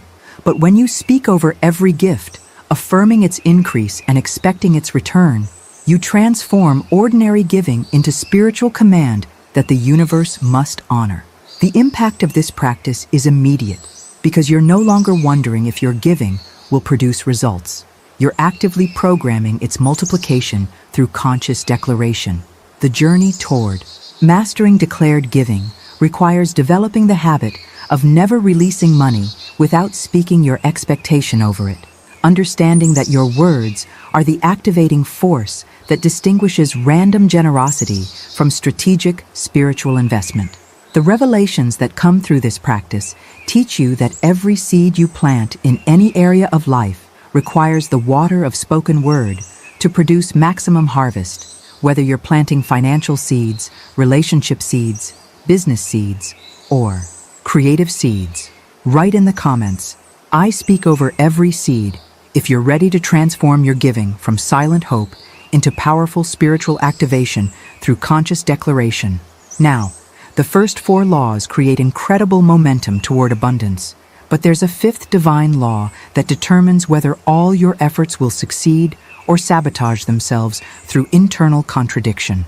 The law of agreement reveals that you cannot say one thing and believe another without creating vibrational chaos that blocks your manifestation. Agreement means sacred harmony between what you say, what you believe, and what you genuinely expect to happen in your experience. Most people unknowingly violate this law constantly, creating internal warfare that neutralizes their abundance efforts. They affirm wealth in the morning but worry about bills at night. They declare prosperity while making jokes about being broke. They speak abundance but expect struggle. This contradiction creates scrambled signals that confuse the universe and delay financial breakthrough indefinitely. The transformation happens when you realize that true agreement isn't just about positive thinking. It's about achieving complete vibrational coherence between your conscious desires and your subconscious programming. When your inner and outer word finally align, you become magnetic to matching abundance because there's no internal resistance disrupting your signal. Think about this challenge in your own experience. How often do you catch yourself speaking abundance while feeling scarcity? How frequently do you affirm prosperity while your deeper beliefs whisper doubts about your worthiness or capability?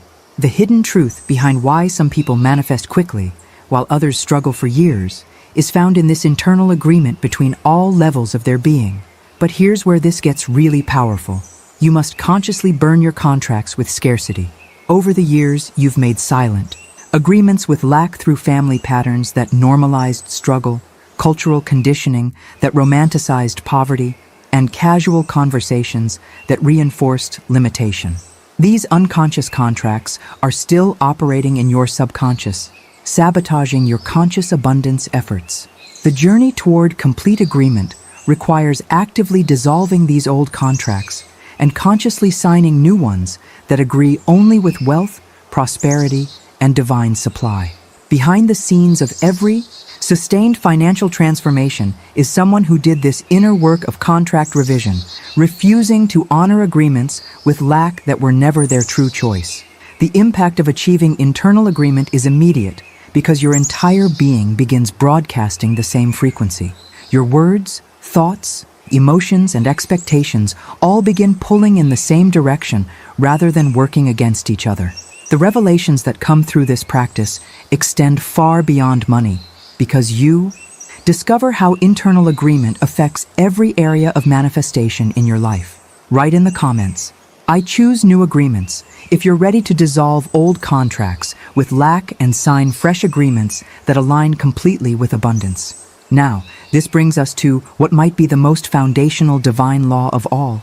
Because even if you master every other principle, your results will always be limited by this sixth law. The law of identity reveals that you can only receive what your identity can hold and attract what your subconscious genuinely believes you're worthy of experiencing. If you see yourself as a struggler, someone who's bad with money, or a person who never gets ahead, the universe has no choice but to mirror that exact limitation back to you. This is where most people hit an invisible ceiling in their financial growth. They might apply abundance techniques, speak positive words, and even experience temporary breakthroughs, but eventually they return to their original financial condition because their core identity hasn't shifted. Your subconscious mind acts like a thermostat, constantly adjusting your external circumstances to match your internal sense of who you are.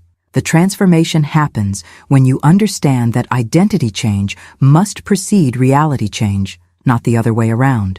Most people wait for external circumstances to shift before they allow themselves to feel wealthy, successful, or abundant.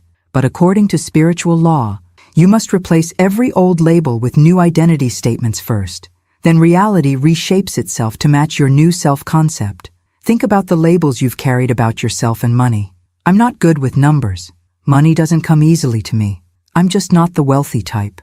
Rich people are different from me. Every one of these identity statements functions like a spiritual contract that limits what you can receive because your subconscious mind will sabotage any opportunity that conflicts with your established sense of self. The hidden truth behind lasting financial transformation is that someone consciously replaced statements like, "I'm bad with money," with "I am wealth in motion."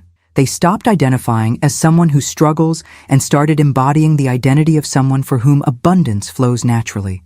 Behind the scenes of every sustained prosperity story is this fundamental identity shift that preceded all external changes. The journey toward identity.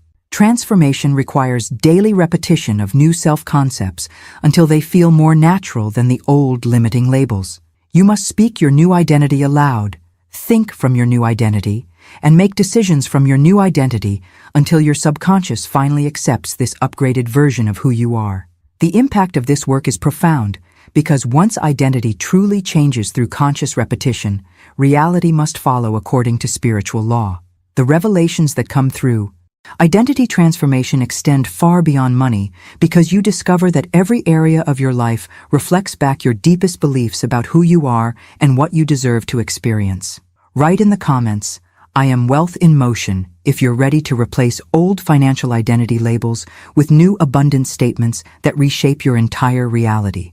Now, all 6 laws we've explored create incredible potential for financial transformation, but there's a 7th and final divine law that determines whether you'll actually experience lasting change or simply remain an educated observer of spiritual principles.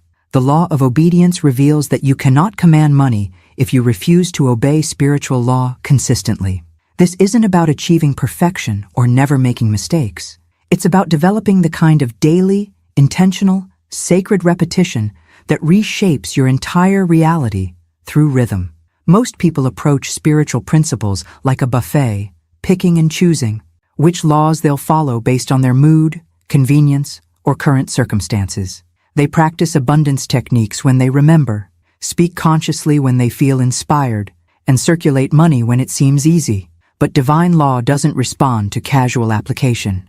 It responds to consistent obedience that creates new patterns in your subconscious programming. The transformation happens when you realize that spiritual obedience is the bridge between knowing these laws and living their results. Behind the scenes of every sustained financial breakthrough is someone who made the decision to practice these principles daily, regardless of how they felt, what their circumstances looked like, or whether they saw immediate evidence of change. Think about this challenge in your own journey with these 7 laws. How often have you learned powerful spiritual principles only to apply them sporadically when life got busy or doubt crept in? The hidden truth is that rhythm creates results more than intensity ever will. Someone who practices these laws imperfectly but consistently will always outperform someone who applies them perfectly but occasionally. This understanding leads us to a practical framework that can revolutionize your relationship with money in just 7 days. The 7 Days of Covenant Living Challenge requires you to practice all 7 laws daily as your new rhythm, creating a comprehensive spiritual practice that addresses every aspect of financial manifestation simultaneously. The structure is surprisingly simple, but profoundly effective. Each morning begins with conscious word declaration, speaking your financial reality into existence. Midday involves assumption embodiment, living as if your abundance is already complete. Throughout the day, you practice thought substitution, replacing any scarcity thinking with abundance statements. Evening includes circulation with declaration, releasing money while speaking its return. Finally, you seal each day with expectation practices that anchor your faith in divine provision. The impact of this 7-day intensive creates momentum that most people have never experienced because you're addressing financial transformation from every angle simultaneously rather than hoping one technique will somehow override years of contradictory programming. Write in the comments, "I commit to 7 days," if you're ready to move beyond studying these laws and start living them through consistent daily practice. The beauty of this 7-day framework lies in its precision and simplicity, starting each morning with a command routine that sets your entire day's frequency. The moment you wake, before checking your phone or allowing the world's chaos to infiltrate your consciousness, you begin with the law of the word, declaring, "My voice is the voice of wealth. I speak money into motion." This isn't just reciting words. You're literally programming your subconscious mind and announcing to the universe your financial intentions for the day. Immediately following this declaration, you embody the law of assumption by consciously shifting into living as though your supply is already released. This means making your morning coffee as someone who is financially free, choosing your clothes as someone whose abundance is secured, and planning your day from the mindset of someone whose prosperity is already manifesting. The transformation happens in these seemingly small moments because you're training your nervous system to operate from abundance rather than anxiety. As your day unfolds, the midday alignment practice becomes your spiritual anchor point, especially when the world tries to pull you back into old patterns of thinking. This is where the law of substitution becomes your most powerful tool. The moment you catch yourself thinking thoughts of lack, doubt, fear, or delay, you immediately interrupt that pattern and replace it with, "I am divinely provided for. There is no loss." In spirit. Think about how radical this practice actually is. Most people allow hundreds of scarcity thoughts to pass through their minds unchallenged throughout the day, each one reinforcing their financial limitations. But when you become vigilant about thought substitution, you're essentially rewiring your mental patterns in real time, refusing to allow your mind to rehearse lack when you could be rehearsing abundance. The hidden truth behind why this midday practice is so effective is that your subconscious mind doesn't distinguish between repetition that happens during formal meditation and repetition that happens during daily life. Every time you substitute a fear-based thought with an abundance-based declaration, you're making a deposit in your spiritual bank account that accumulates interest throughout the day. Behind the scenes of every financial breakthrough is someone who learned to guard their thoughts as carefully as they guard their physical possessions. Understanding that mental discipline creates material results. The impact of consistent thought substitution extends far beyond money because you begin experiencing how conscious mental direction affects every area of your life experience. The journey through this 7-day practice reveals layer after layer of unconscious programming that has been silently sabotaging your financial efforts, while simultaneously installing new patterns that naturally attract abundance. Write in the comments, "I guard my thoughts," if you're ready to practice vigilant thought substitution and refuse to allow scarcity thinking to sabotage your abundance efforts. As the day draws to a close, the evening seal ritual becomes the most powerful moment in your entire spiritual practice, because this is where you activate the law of circulation with absolute intention and divine declaration. Whether you're tithing to spiritual principle, giving to someone in need, or simply circulating money through normal transactions, you never release a single dollar without speaking over it. This seed is blessed, it returns to me multiplied, it opens doors no man can shut. This practice transforms ordinary money movement into extraordinary spiritual activation, because you're programming every financial release with expectation of increase rather than fear of loss. Most people pay bills with resentment, give money with anxiety, or spend with worry about whether they'll have enough. But when you speak blessing over every dollar that leaves your hands, you're essentially commanding the universe to honor your circulation with abundant return. The transformation happens when you realize that this evening declaration isn't just hope or positive thinking, it's spiritual law in action. You're not asking the universe to maybe bless your giving. You're declaring that divine law must respond to your conscious circulation with multiplication. Behind the scenes of every financial miracle is someone who learned to speak over their money with this level of authority and expectation. Following your circulation declarations, you seal the entire day with expectation statements that anchor your faith in divine provision.